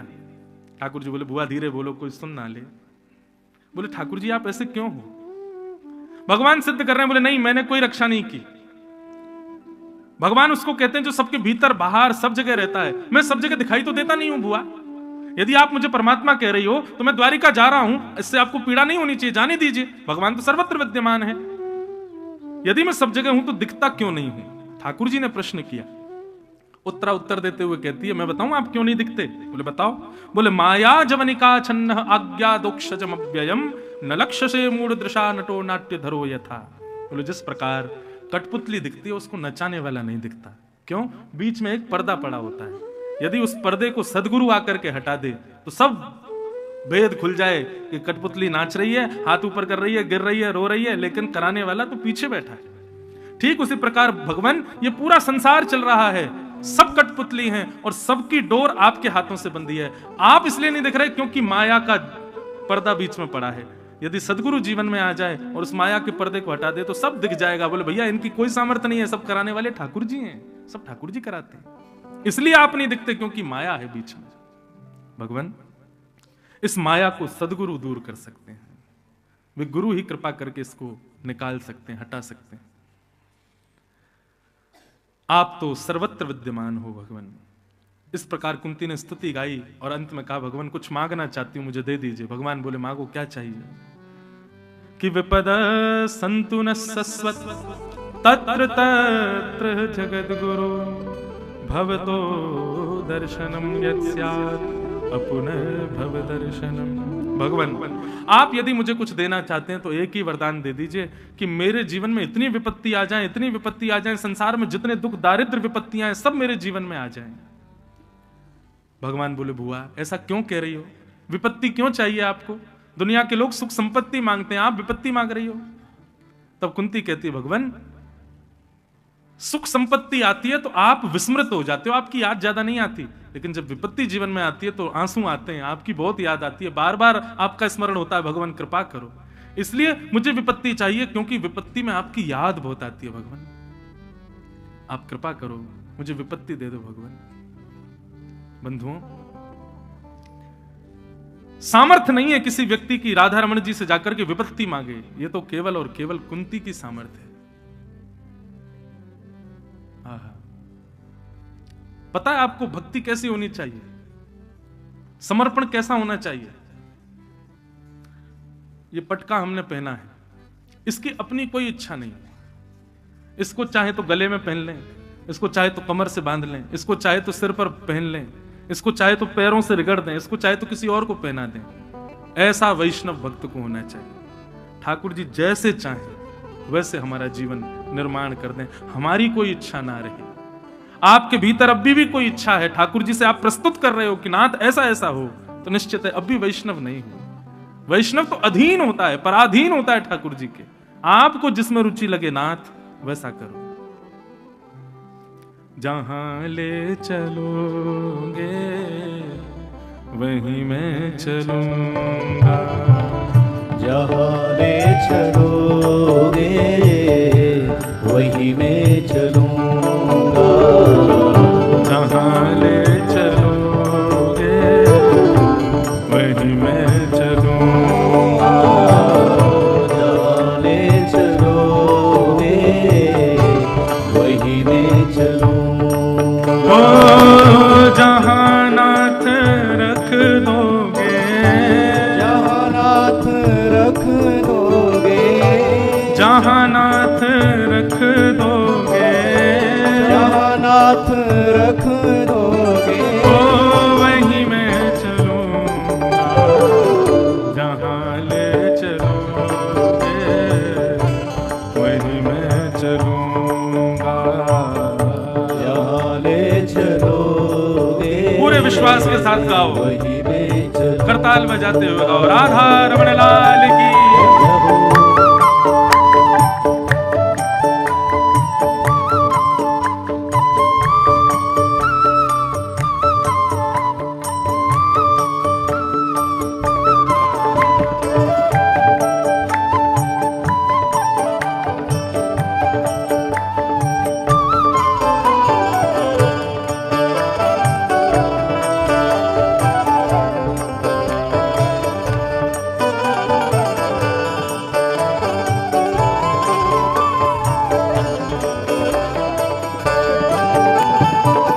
न कोई शिकायत नहीं कोई अर्जी, कर लो करा लो प्रभु जो है तेरी मर्जी। न कोई शिकायत नहीं कोई अर्जी, कर लो करा लो जो है तेरी मर्जी। समर्पण की बात करूं तो कई लोगों को हंसी आ सकती है उस बात पे, बोले ये कैसी बात है बताओ। नामदेव जी के घर में आग लग गई, लोग बाग भागे महाराज आग बुझाने के लिए, भीतर जाकर के देखा तो क्या पाया, जो बची हुई सामग्री थी जहां आग नहीं लगी थी, नामदेव जी उनको पकड़ पकड़ के ला रहे थे, उनको भी फेंक रहे थे। लोग बागों ने कहा बड़ा पागल आदमी है, हम तो बचाने आ रहे थे भैया, आग लगी है जाके बुझाएंगे, ये तो बची हुई सामग्री को भी जला रहा। किसी ने कहा अरे क्या कर रहे हो, ये पागल हो क्या? बोले अरे नहीं तुम नहीं जानते, ये पावक भी तो अग्नि भी तो मेरे विठ्ठल का स्वरूप है, मेरे राधा रमण जी का स्वरूप है। आज मेरे घर अग्नि के रूप में आए हैं, लेकिन मुझे इतनी पीड़ा हो रही है, केवल आधे घर में ही आए, पूरे घर में नहीं आए, इसलिए मैं पूरे घर को भी भेज रहा हूं कि पूरे घर में आओ आप।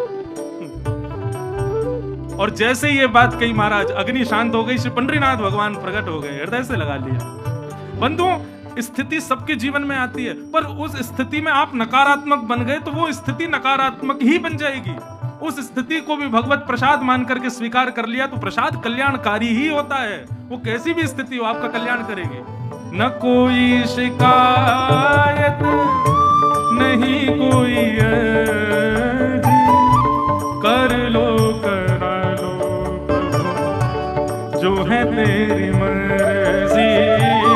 न कोई शिकायत नहीं कोई अर्जी, कर लो करा लो जो है तेरी मर्जी। ओ सुख दो या गम जो भी, सुख दो या गम जो भी, सुख दो या दुख जो भी, सुख दो या दुख जो भी, मैं प्रेम से सहूंगा।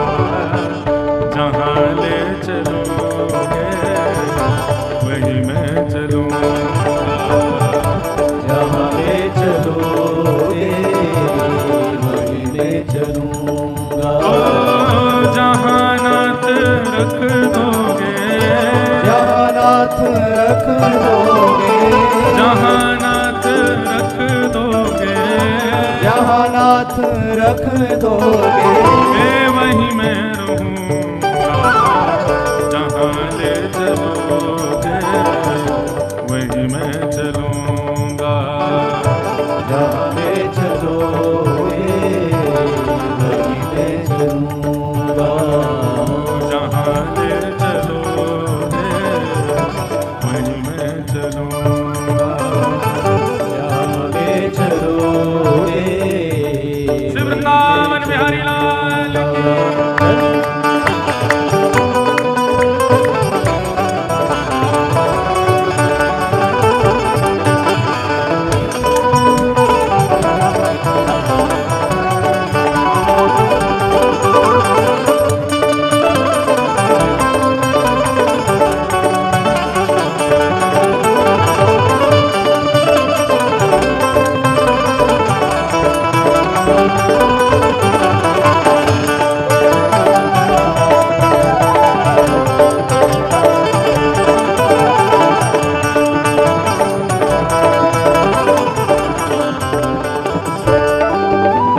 रातें तुम्हारी, कृपा दृष्टि सब पर रहती तुम्हारी।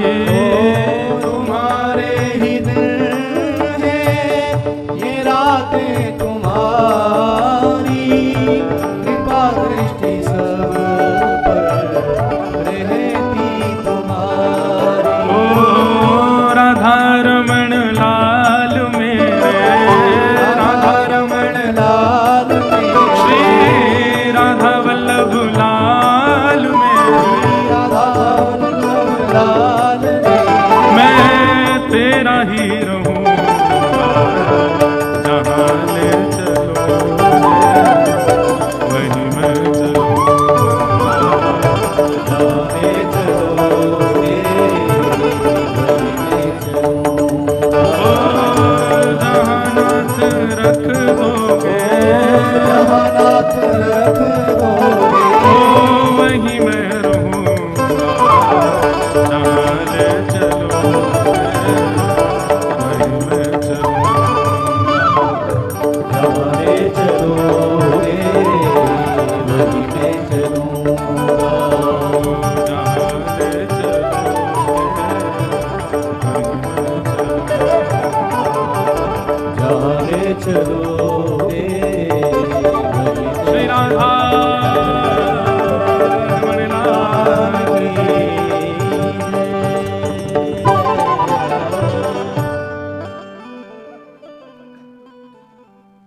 सूरदास जी कहते हैं, जैसे राखो तैसे रहूं, जानत हो सुख दुख सब जन के, मुखसों कछु न कहूं। नाथ, आपको सब पता है हमारे सुख दुख क्या है, हमारी योग्यता किसमें, हमारी अयोग्यता, हम बताते क्यों हैं आपको कि हमको ये चाहिए। आप जैसे रखोगे नाथ हम वैसे राजी हैं। ये वैष्णवता है।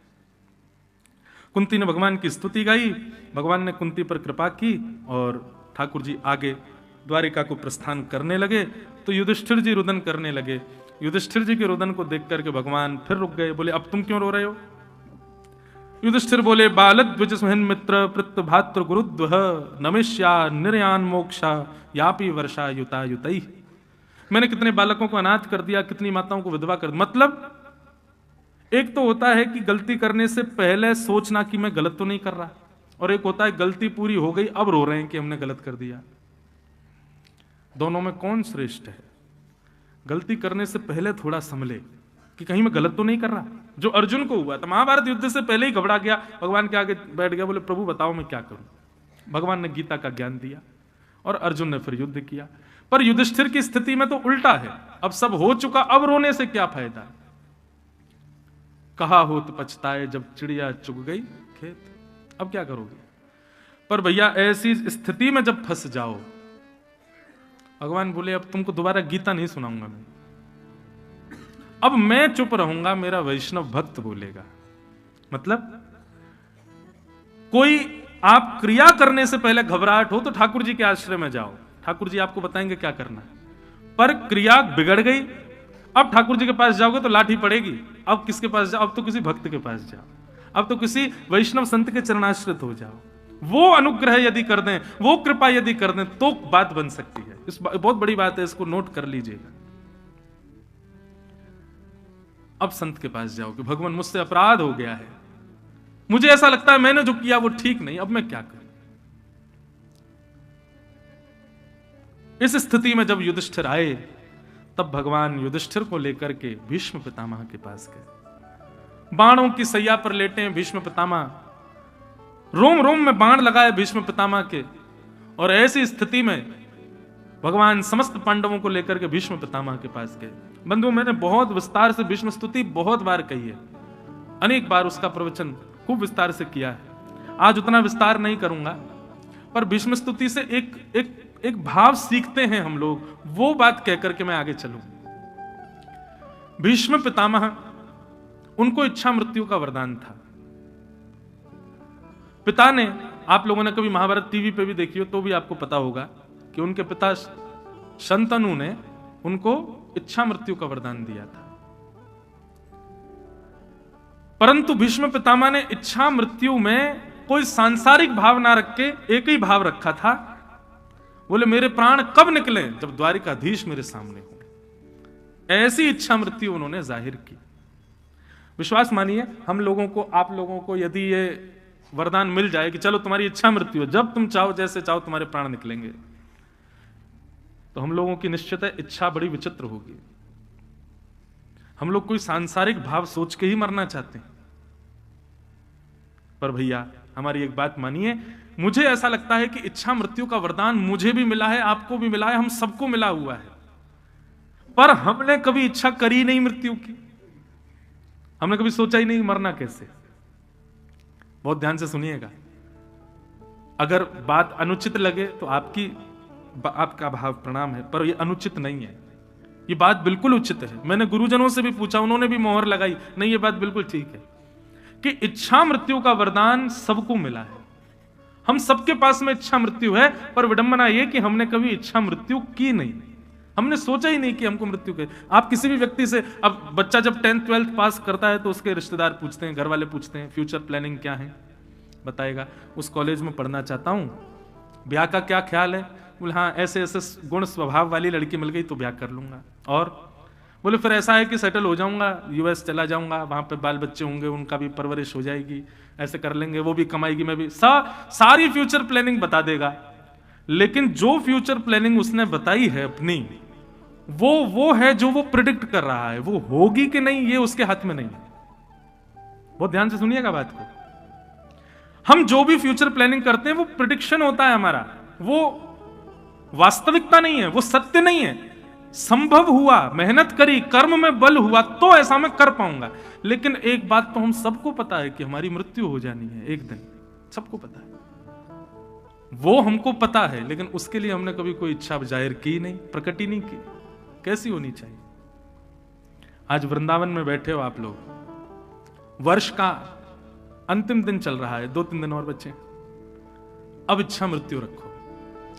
अब अगर आप बिहारी जी जाओ, राधा रमन जी जाओ, राधा वल्लभ जी जाओ, तो अभी तक तो फैक्ट्री मांगी थी, बच्चे मांगे थे, आदि आदि क्या क्या मांगते हम भगवान से, पर हमारी एक बात मान लेना, अब इच्छा मृत्यु मांगना कि हे भगवान इतना तो कहना स्वामी, जब प्राण तन से निकले।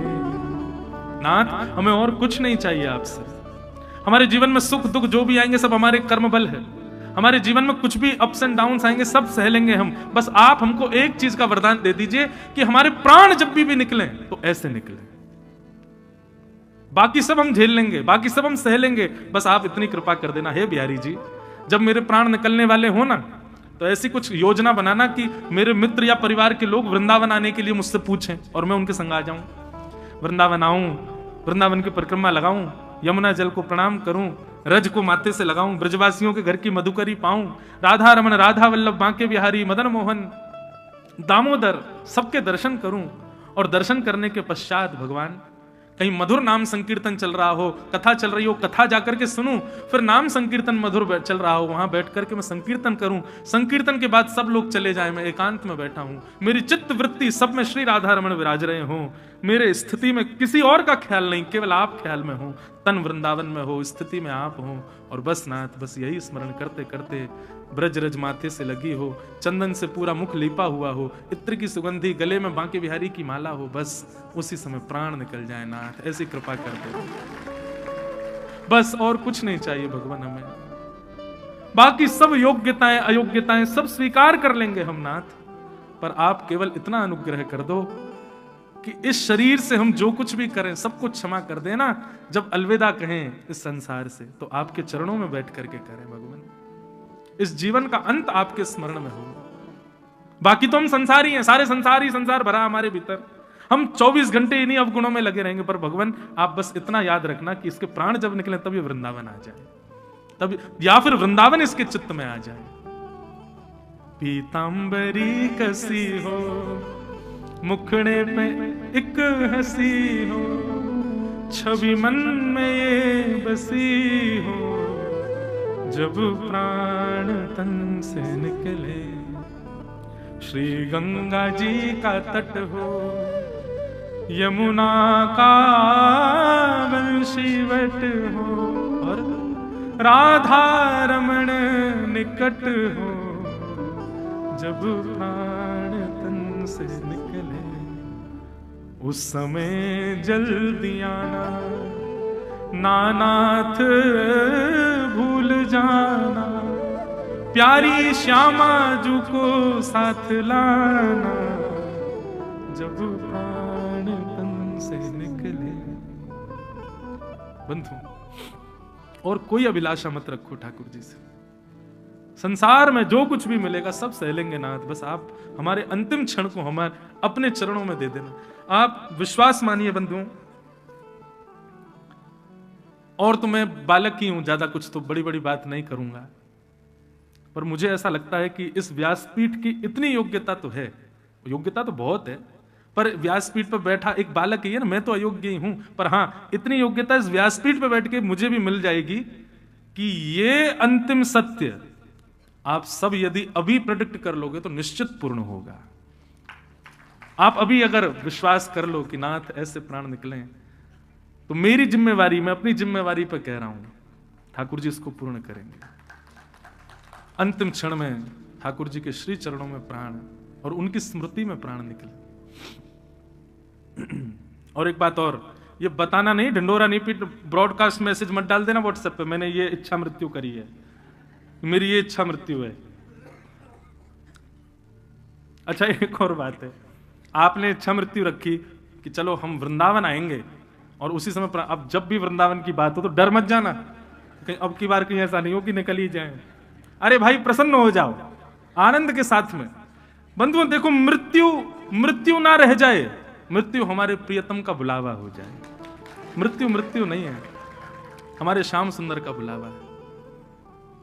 जिस प्रकार एक विवाहिता नारी को 4 लोग पालकी में लेके जाते हैं, ऐसे हमारे परिवार के 4 लोग पालकी में लेके जाएंगे, हमको सजा के लेके जाएंगे, माला वाला पहना के लेके जाएंगे, और वो चिता नहीं है, वो विमान है। उस विमान पर हमको पहुंचा दिया जाएगा, और वो विमान जैसे ही वेग भरेगा तुरंत श्याम सुंदर आएंगे और हमारा हाथ पकड़ के अपने संग ले जाएंगे। मृत्यु से भयभीत मत होइए, मृत्यु अकाट्य सत्य है संसार का, उससे भयभीत क्यों होना। मैंने भीष्म पितामह की स्तुति इतनी विस्तार से गाई है कि ये मुझे प्रसाद भीष्म पितामह से मिला। हर व्यक्ति इच्छा मृत्यु रखे और फिर निश्चिंत हो जाना बस। अब ठाकुर जी आपको एक जिम्मेवारी दे रहे हैं हम, बस बाकी जीवन में जो होगा हम सब सह लेंगे। आपकी जिम्मेवारी केवल इतनी है, मेरे प्राण आपके चरणों में ही निकलने चाहिए और कहीं नहीं। मैंने कितनों को देखा है बंधुओं इस प्रकार प्राण त्यागते हुए।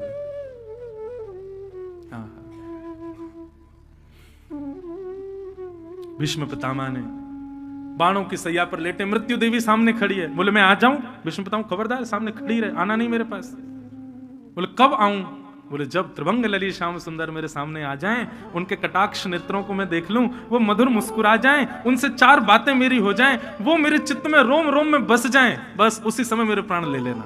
तब तक खड़ी रहना, मेरे पिता की आज्ञा है मुझे कि मुझे इच्छा मृत्यु है, तब तक मेरे प्राण नहीं निकलने चाहिए। वास्तव में तो भगवान कब की द्वारिका चले गए थे, लेकिन ये भगवान को बार बार रोका जो जा रहा था ना, ये मृत्यु देवी रोक रही थी। बोले आइए पहले भीष्म पितामह को दर्शन दो भगवान। अब ठाकुर जी जैसे ही आए, भीष्म पितामह के नेत्र सजल हो गए। त्रिभंग लली श्याम सुंदर शंख चक्र गदा पद्म धारण करके सामने खड़े हैं। मधुर पीतांबरी लहरा रही है, चंदन की सुगंधी आ रही है, मधुर ब्यार बह रही है, और सब धुंधुला दिख रहा है, केवल ठाकुर जी दिख रहे हैं भीष्म पितामह को। तभी पांडवों ने सोचा कि नहीं ये देखते देखते प्राण न त्याग दें, जाओ चरणों में बैठो इनके। पांडवों ने चरणों में प्रणाम किया और भीष्म पितामह ने उनको 5 धर्म बताए, दान धर्म, राज धर्म, मोक्ष धर्म, स्त्री धर्म और भगवत धर्म। दान धर्म बताया, बोले कि भैया दान, सबसे बड़ा दान क्या है संसार में? 2 दान सबसे बड़े हैं। एक तो अभय दान, अभय दान का मतलब है कि आपसे किसी को भय नहीं है, आपसे सब निर्भीक हैं, ये सबसे बड़ा दान अभय दान। और दूसरा दान है ज्ञान का दान। लेकिन ये ज्ञान का दान भी ऐसी सबको परोसते मत रहो, जो मिले उसको बैठाए, सुन यहाँ पे बैठ, हम कथा सुन के आए हैं, तेरे को बताएं 4 बात। नहीं, जो योग्य हो उसी को बताओ। कथा इतनी बढ़िया जगह है कि यहां जिसको ज्ञान चाहिए होता वही जगह रहता, बाकी सो जाते हैं, बाकियों की आंखें लग जाती। ठाकुर जी अपने आप ही सुला देते, बेटा तुम सुन ही नहीं पाओगे इस बात को। लेकिन यहां से बाहर जाके थोड़ा विचार करना पड़ेगा, योग्य अयोग्य कौन है। तो दान धर्म। अब बात यदि धन की आवे तो धन में यह विचार करना बंधुओं, कुपात्र दानाच भवेत् दरिद्रम, कभी भी किसी अपात्र को कुपात्र को दान मत देना। दान सदैव उसको प्रदान करो जिससे लगता है कि हाँ गौ सेवा होगी, भगवत सेवा होगी। ब्राह्मणों को दान करो, वैष्णवों को दान करो, संतों को दान करो। दान धर्म बताया। राज धर्म बताया। ये राजा आपस में लड़ते झगड़ते रहते हैं, झूठ वूठ बोलते हैं, एक दूसरे के साथ गलत करते हैं, क्या इनको पाप लगता? नहीं, ये राज धर्म है। ये ऐसा नहीं करेंगे तो ये अपने राज शासन चला ही नहीं पाएंगे। तीसरा मोक्ष धर्म। मोक्ष धर्म के बारे में भीष्म पितामह कहते हैं कि भाई मोक्ष बिना हरि के भजन के प्राप्त नहीं होगा। कोई व्यक्ति सोचे कि मैं केवल जीवन जी लूं, अंतिम समय में भगवत स्मरण कर लूं, मोक्ष मिलेगा, नहीं। आपको जीवन भर भगवत स्मरण करना पड़ेगा, तभी अंतिम श्वास में भगवत स्मरण होगा। नहीं तो आप सोचते रहो अंतिम श्वास में ले लेंगे तो जन्म जन्म मुनि जतन कराई, अंत राम कही आवत नहीं। अंत में राम का नाम याद नहीं आता। इसीलिए तुम्हें कह रहा हूं अंत को पहले ही बता दो ठाकुर जी को, क्योंकि अंत में ही भगवत स्मरण नहीं होता। स्त्री धर्म बताया। बोले कि भैया एक ही धर्म एक ही व्रत नेमा, काया वचन मन पति पद प्रेमा। और स्त्री धर्म के विषय में भागवत में कहते हैं भर्तु शुश्रूषणम स्त्रीणाम परो धर्मो यमाय तद बंधुनाम च कल्याणम प्रजानाम चानुपोषणम। स्त्री का धर्म है वो 3 लोगों को तारने के लिए जन्म लेती है। जन्म लेते ही पिता, ब्याह के बाद पति और जन्म देने के बाद पुत्र। 3 लोगों की जिम्मेवारी उसके ऊपर है। एक जगह बंबई में मेरी कथा हो रही थी तो एक माता, मैं यही विषय बोल रहा था स्त्री धर्म का, तो जैसे मैं मन से उतरा बोली मुझे आपसे बात करनी है। मैंने कहा भैया कल बात कर लेना, पर्ची पे लिख के दे देना या आ जाना हमारे निवास पे। तो आई आकर के महाराज बड़ी गुस्सा हुई मुझ पे। मैंने कहा क्या हो गया? बोले महाराज जी सारे ग्रंथ, सारे धर्म, उपनिषद, पुराण और ये आप सब सारे वक्ता, सारे संत महापुरुष, हम स्त्रियों को ही क्यों समझाते हो? कभी भी नहीं सुना कि किसी पुरुष को समझाया जाता हो। स्त्री समझे, स्त्री को ही समझना है, स्त्री के लिए ही सारी जगह पर लिखे जाते हैं स्त्रियां ऐसे रहें ऐसे करें। पुरुष के लिए कभी क्यों नहीं कहते आप? भगवान की कृपा से, गुरु की कृपा से, हमारे पूज्य पिताजी महाराज की आज्ञा से बढ़िया उत्तर मन में तभी आ गया। ठाकुर जी कृपा कर देते हैं, कभी कभी ऐसे प्रश्नों के उत्तर बढ़िया आ जाते हैं। और मन में भाव क्या आया कि भाई जिम्मेवारी उसी को दी जाती है जो जिम्मेदार होता है, गैर जिम्मेदार को थोड़ी दी जाती है। बार बार संभलने और ये संभलने करने की बातें स्त्रियों को इसलिए दी जाती क्योंकि उनके ऊपर बहुत बड़ी जिम्मेवारी है। पुरुष तो गैर जिम्मेवार है, वो कोई जिम्मेवारी थोड़ी निभा पाता है। जिम्मेदारियां तो माताएं निभाती हैं, इसीलिए उनको समझाया जाता है। ब्याह जब होता है तो लड़का को कोई नहीं समझाता, लड़की को समझाना ऐसे रहना, जे करना, वो क्यों? तुम्हारी जिम्मेवारी है भाई। माता घर से जाती है, 2 बेटे हैं, एक छोटा एक बड़ा, घर की चाबी और सारा रख रखाव बड़े को देके जाएगी। क्यों? बुद्धिमान है, ये ध्यान रखेगा। और छोटे को तो संग ही ले जाती है, तू संग ही चल, घर रहेगा तो और उत्पात करेगा। तो जिम्मेवार जो होता है, जिम्मेदारियां उसी को दी जाती हैं। मेरी दृष्टि में, और मेरी नहीं सबकी दृष्टि में, माताएं बहुत जिम्मेवार है।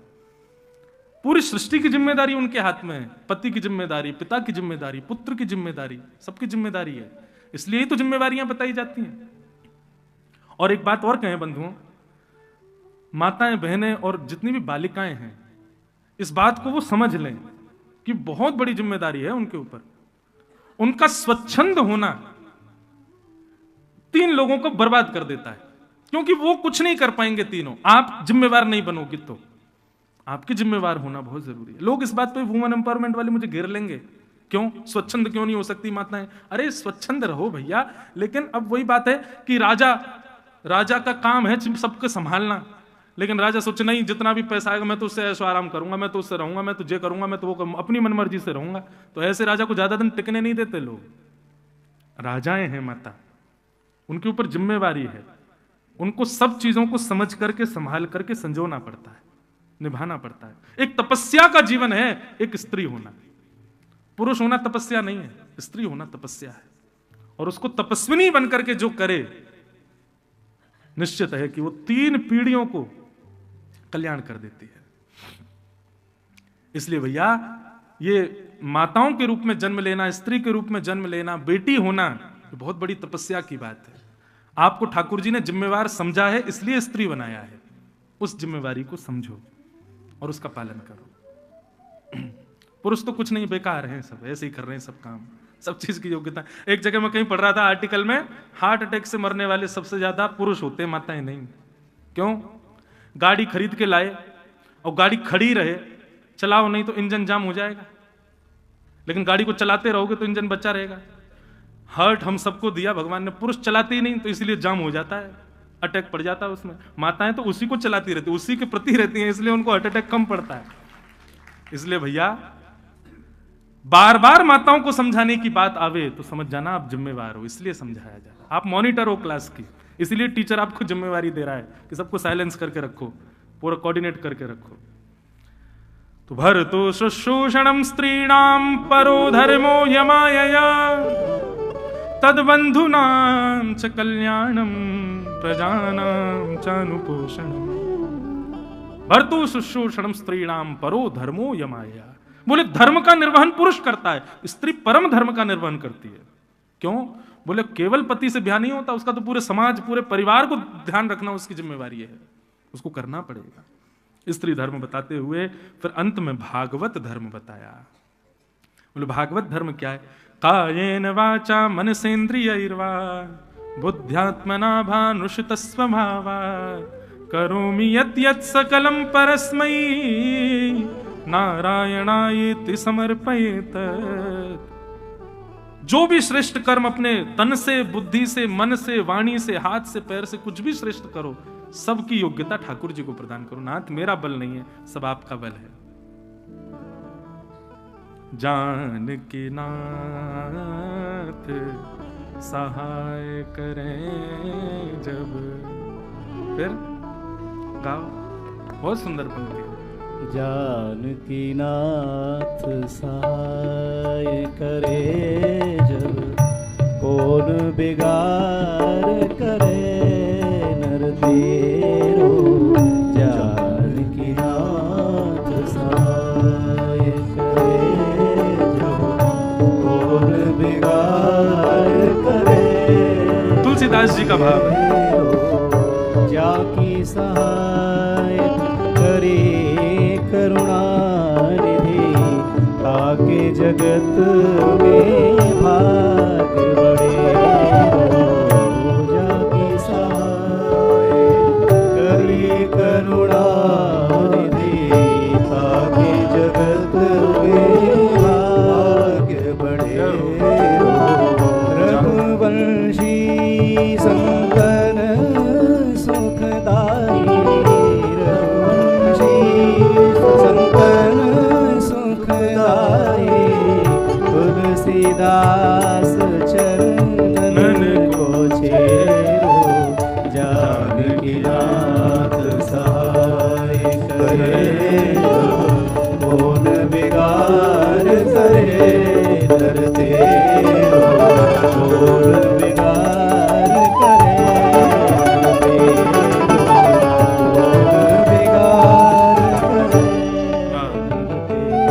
है भागवत धर्म। कायेन वाचा मनसेन्द्रिय। देखो बंधुओं, ठाकुर जी के श्री चरणारविंद जो हैं, एक संत कहते हैं वृंदावन में कि ठाकुर जी के चरणारविंद क्या हैं? बोले बैंक हैं। क्या हैं? बैंक। आप जो कुछ भी जीवन में सत्कर्म करो, उस सत्कर्म का फल अपने पास मत रखो, ठाकुर जी को अर्पित कर दो, ठाकुर जी के चरण रूपी बैंक में जमा कर दो। तो बोले उसका फल क्या होगा? बोले जिस प्रकार घर में तंगी आ जाने पर आप बैंक से धन निकाल करके उस परिस्थिति से बच के निकल जाते हो, ऐसे ही अपने जीवन के सारे पुण्य ठाकुर जी के चरणों में अर्पित करते जाओगे, तो कभी यदि जीवन में बहुत बड़ा संकट आ गया या आपसे कोई अपराध ऐसा बना कि महाराज तुरंत मृत्यु हो गई और आपको नरक जाना पड़ा, लेकिन आपने जितने भी पुण्य किए थे वो सब ठाकुर जी के चरणों में अर्पित कर दिए, तो जो नरक जाने के लिए आपको तैयार कर रहे थे यमदूत, आपके द्वारा अर्पित किए गए सारे पुण्य ठाकुर जी के चरणों से मुक्त हो जाएंगे और नरक का द्वार बंद करके भगवत धाम की प्राप्ति करा देंगे। इसलिए भैया जो कुछ भी करो, नाम जप करो, साधन करो, संतों को प्रणाम करो, परिक्रमा करो, हर स्थिति के बाद जल लो, हाथ में जल नहीं है तो ऐसे ही भाव रख लो और नारायणाय समर्पयामि, श्री कृष्ण चरणार्पण मस्तु, सब भगवान को अर्पित करो, ठाकुर जी को अर्पित, अपने पास मत रखो। पुण्य का क्या होता है बंधुओं? जैसे आपने कोई पुण्य किया और आप बाहर निकलती किसी ने आपकी प्रशंसा कर दी, पुण्य खत्म। आपने कुछ पुण्य किया और कलकत्ता पहुंचते ही आपने बहुत भोग भोग लिए, पुण्य खत्म। लेकिन ठाकुर जी के पास जमा करते रहोगे तो फिर जो संचित है वही भोगोगे। एक्स्ट्रा जो आप कमा रहे हो वो ठाकुर जी अपने पास जमा करके रखेंगे। कभी विषम परिस्थिति आई तो उस विषम परिस्थिति में वो जो ठाकुर जी को अर्पित किया गया पुण्य है वो आपकी रक्षा करेगा। इसलिए भैया भगवत चरणारविंद में सब कुछ अर्पित करो। इस प्रकार भागवत धर्म का निरूपण करते हुए श्री भीष्म पितामह ने भगवान की स्तुति गाई, जिसको भीष्म स्तुति कहते हैं। भीष्म स्तुति गाते हुए कई भाव भीष्म पितामह ने कहे। भगवान की ओर देखते देखते देखते देखते भीष्म पितामह ने जैसे ही देखा उत्तरायण के सूर्य हुए हैं, उत्तरायण में जैसे ही सूर्य गए, मकर संक्रांति का दिन, उत्तरायण के सूर्य होते ही भीष्म पितामह के तन से दिव्य ज्योति प्रकट हुई और निकल करके भगवान में जाकर के विलीन हो गए। बोलो भक्तवत्सल भगवान की इच्छा मृत्यु भीष्म पितामह की पूर्ण हुई और भगवान भीष्म पितामह को हृदयस्थ करके फिर पांडवों को आज्ञा करके वहां से द्वारिका प्रस्थान कर गए। अब हम कथा क्रम थोड़ा शीघ्र करें, क्रम थोड़ा जल्दी जल्दी आगे तक पहुंचा दें। बंधुओं, ये प्रथम स्कंद की जो कथा है ना, ये बहुत महत्वपूर्ण कथा, इसलिए इसमें बहुत विस्तार हो जाता है मुझसे। इसको समझे बिना आप पूरी कथा श्रवण करेंगे तो निश्चित है आप कहीं ना कहीं चूक जाएंगे। इसलिए प्रथम स्कंद की कथा बड़ी विस्तार से कहने में आनंद आता है। भगवान द्वारिका को प्रस्थान कर गए और यहां उत्तरा के बालक ने जन्म लिया, जिसका नाम ब्राह्मणों ने परीक्षित रखा। परीक्षित नाम हुआ। परीक्षित के ब्राह्मणों ने जन्मपत्री बनाई और जन्मपत्री बना करके पूरा उनका सब देख करके बताया। युधिष्ठिर जी ने पूछा ये बालक कैसा होगा? बड़े योग्य गुण बताए। बोले ऐसा होगा ऐसा होगा, गुणी गुण बताए। बोले कि महाराज सब गुणी गुण, कोई कमी नहीं है इस बालक में। बोले भगवान बस एक कमी रहेगी। बोले क्या?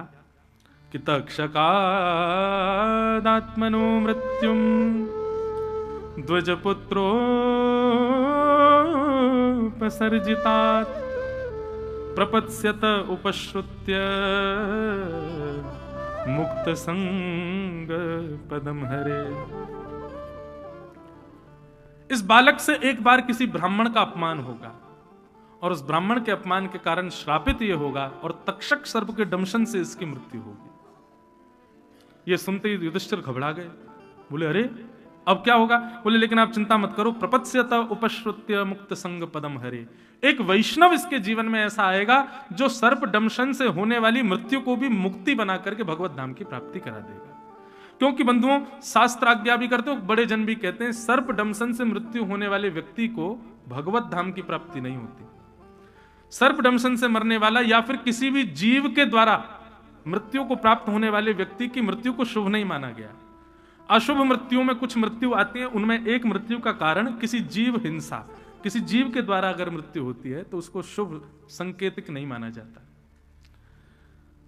परंतु ऐसा व्यक्ति भी यदि कोई वैष्णव संगी हो, किसी भक्त के संग उसने अपना समय व्यतीत किया हो, किसी भगवत भजनानंदी के साथ वो रहा हो, अपना समय व्यतीत करता रहा हो अंतिम क्षण तक, तो उसकी मुक्ति निश्चित है। आपका ये बालक तक्षक सर्प के दंशन से मरेगा, परंतु एक वैष्णव इसके जीवन में ऐसे आएंगे जो इसको भगवत धाम की प्राप्ति कराएंगे। परीक्षित धीरे धीरे बड़े होने लगे। भगवान अपनी लीला पूरी करके स्वधाम चले गए। ये समाचार जब पांडवों को मिला तो नन्हे से परीक्षित को राज्य गद्दी पर बैठा करके पांडव स्वर्गारोहण को चले गए। ब्राह्मणों के निर्देश में परीक्षित धीरे धीरे बड़े हुए।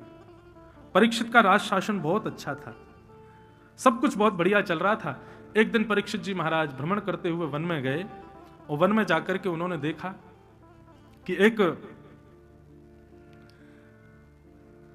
वृषभ यानी कि बैल जिसके 3 पैर कटे हुए हैं, वो एक पैर पर खड़ा है और एक काला काला व्यक्ति उसके चौथे पैर को भी काट रहा है।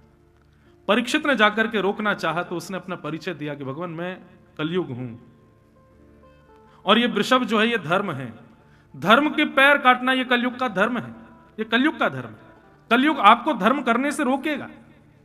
आपको 2 ऑप्शन दिए गए, या तो पिक्चर देखने चले जाओ या बगल में कथा चली वहां चले जाओ। आपने पिक्चर को चूज किया तो समझो ये कलयुग का प्रभाव है। कलयुग ही आपको लेके गया वहां पर। आपको 2 मार्ग मिले लेकिन फिर भी आपने उस मार्ग को अपनाया जिस मार्ग पर तन का सुख है, तन को लाभ मिल रहा है, मन की इच्छा ज्यादा, मन सुधरे बुद्धि सुधरे, उस बात को आप त्याग रहे हो, तो ये कलयुग का प्रभाव है। कलयुग धर्म के मार्ग से रोकता है। परीक्षित जी महाराज ने कहा कि कलयुग मेरे राज्य को छोड़ के चले जाओ। कलयुग बोला मैं नहीं जा सकता, ये युग व्यतिक्रम है, मुझे आना ही पड़ेगा। आप चाहो तो मुझे कहीं बांध सकते हो, मुझे कहीं रोक सकते हो। तब परीक्षित जी ने 4 स्थान प्रदान किए, द्योतम पानम स्त्रिय सूना, ये 4 स्थान दे दिए। कलयुग कहने लगा भगवान एक स्थान और दे दो, मेरा परिवार थोड़ा बड़ा है, एक स्थान और दे दो कि तो मैं सेटलमेंट कर लूंगा अपना। तब पुनश्च याचमानाय जात रूप मदात प्रभु, 5 स्थान दिए। सबसे पहला स्थान कलयुग। अब कितनी विडंबना की, मैं कथाओं में कहता हूं इससे बड़ा आश्चर्य नहीं है दुनिया में कोई कि कलयुग केवल 5 जगह रहता है, लेकिन फिर भी हमारे ऊपर उसका प्रभाव है। इसका मतलब कहीं ना कहीं से इन 5 जगहों पर हमने प्रवेश किया है। और कौन कौन से 5 स्थान है? सबसे पहला जुआ, द्यूतम। अच्छा, जुआ का मतलब केवल बंधुओं खेल में पैसा लगाना नहीं होता, कहीं भी असद स्थान पर धन की बाजी लगाना, उसको जुआ कहते हैं, द्यूतम। दूसरा पानम। पानम का अभिप्राय कुछ भी ऐसी वस्तु जिह्वा पर धारण करना जिसके लिए शास्त्रों ने मना किया, तामसी वस्तु। द्यूतम पानम। तीसरा पर स्त्री संग और पर पुरुष संग, इसमें कलयुग का निवास। द्यूतम पानम स्त्रिय, और चौथा स्थान सूना यानी कि हिंसा, कलेश, क्रोध, इन सब में कलयुग का स्थान। द्यूतम पानम स्त्रिय सूना, और 5वां स्थान दिया बिना मेहनत के कमाया गया धन, अनीति से कमाया गया धन। इन 5 जगहों पर कलयुग का निवास है। केवल 5 दुकान है केवल कलयुग की, लेकिन हम पर प्रभाव है, तो इसका मतलब इन 5 दुकानों से हमने भी खरीदारी कहीं ना कहीं से तो करी है, कहीं तो हम भी गए हैं। विचार करो कहां गए हो, किस मार्ग पर आप चले हो जो आपके ऊपर कलयुग का प्रभाव है। अच्छा, कलयुग का प्रभाव है ये कैसे पता चले? कलयुग का हमारे ऊपर आक्रमण हो चुका है ये कैसे पता चले? सबसे पहली बात, संत और वैष्णवों के प्रति निष्ठा ना होना, यह कलयुग के प्रभाव का कारण है। तीर्थों के, कथाओं के प्रति, तीर्थों के प्रति, शुद्ध पवित्र नदी जलों के प्रति, इन सब के प्रति किसी भी प्रकार की श्रद्धा ना होना, यह कलयुग का प्रभाव है। माता पिता के प्रति दुराग्रही होना, माता पिता की आज्ञाएं ना मानना, उनके प्रति दूषित भाव रखना। एक सामान्य माता पिता हैं, बस आप ठीक है बोलते रहते हैं, ऐसे करते हैं, इस प्रकार की भावना रखना, ये कलयुग का प्रभाव है। अनेक प्रभाव हैं कलयुग के, पर ये कुछ मुख्य हैं। मुझे तो ऐसा लगता है माता पिता गुरु वैष्णव जन, इनके प्रति यदि बिल्कुल निष्ठा नहीं है तो निश्चित है कलयुग का प्रभाव है। और कलयुग का प्रभाव इन 5 स्थानों से ही आएगा। इन 5 से बचो। द्यूतम पानम स्त्रिय सूना यत्रा धर्मस चतुर्विध पुनश्च याचमानाय जात रूप मदात प्रभु। ये 5 स्थान पूज्य श्री मलुकपीठ वाले महाराज जी एक बार अपनी कथा में कह रहे थे, यदि कोई व्यक्ति इन 5 स्थानों से बच गया तो इस बात में कोई अतिशयोक्ति नहीं है कि वो व्यक्ति सतयुग में है, वो कलयुग में नहीं है। कलयुग का बंधुओं एक प्रभाव यह है कि कलयुग में राक्षस कोई और नहीं है, ये युग ही राक्षस है, ये युग ही राक्षस है। यहां कोई राक्षस कोई और नहीं है, ये युग ही राक्षस है। और इस युग में ये 5 स्थान, इसके 5 रूप हैं। इनसे अगर आप बच गए तो आप श्रेष्ठ हो। आप कहोगे महाराज जी अगर हम 5 में जा चुके हैं तो अब भी समय है, चेत जाओ, बच लो, अब भी बच सकते हो। अभी प्राण तो निकले नहीं ना, प्राण निकले उससे पहले पहले बच लो। इन 5 जगहों का त्याग करो, 5 में से कहीं भी प्रवेश हो वहां से बचने का प्रयास करो। और आपका इसमें सहायक कौन बनेगा? नाम, भगवान नाम। हरे कृष्ण कृष्ण कृष्ण हरे हरे, हरे राम राम राम हरे हरे। मैं तो कहता हूं लोगों से, जब भी कुछ दूषित करने की इच्छा मन में आ रही हो, आप सोच रहे हो अरे कर लेते हैं यार कोई बात नहीं, उसी समय बैठ जाओ। बस वो सबसे बढ़िया समय भजन करने का। आप शुद्ध पवित्र स्थिति में भजन करने बैठते हो, पर कलयुग में उल्टा करो, जब भी मन में कोई दूषित भाव आए तब आसन लगाओ, बोले अब बैठूंगा भजन करने। ऐसे ही बचा जा सकता है कलयुग में, कलिकाल में।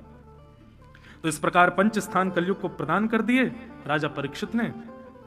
परंतु राजा परीक्षित स्वयं भूल गए और लौट करके अपने राज शासन में, राजमहल में आए और तय खाने में जाकर के देख रहे थे कितनी धन संपत्ति आती है। सब रखने का विचार था, उसको प्रयोग नहीं करना था, लेकिन राजा ने विचार नहीं किया। एक मुकुट रखा था जो कि जरासंध का था, जो कि अनीति का धन था, उसको उठा करके केवल सिर पर पहना देखने के लिए कि मैं कैसा लग रहा हूं। उसको हमेशा पहनना नहीं चाहते थे, वो केवल पहन करके देखने का प्रयास किया शीशे में जाकर के कि मैं कैसा लग रहा हूं। इतनी देर में कलयुग ने उनके मस्तिष्क में प्रवेश कर लिया और राजा का मन हुआ कि आज इस मुकुट में ही पूरे दिन घूमूंगा।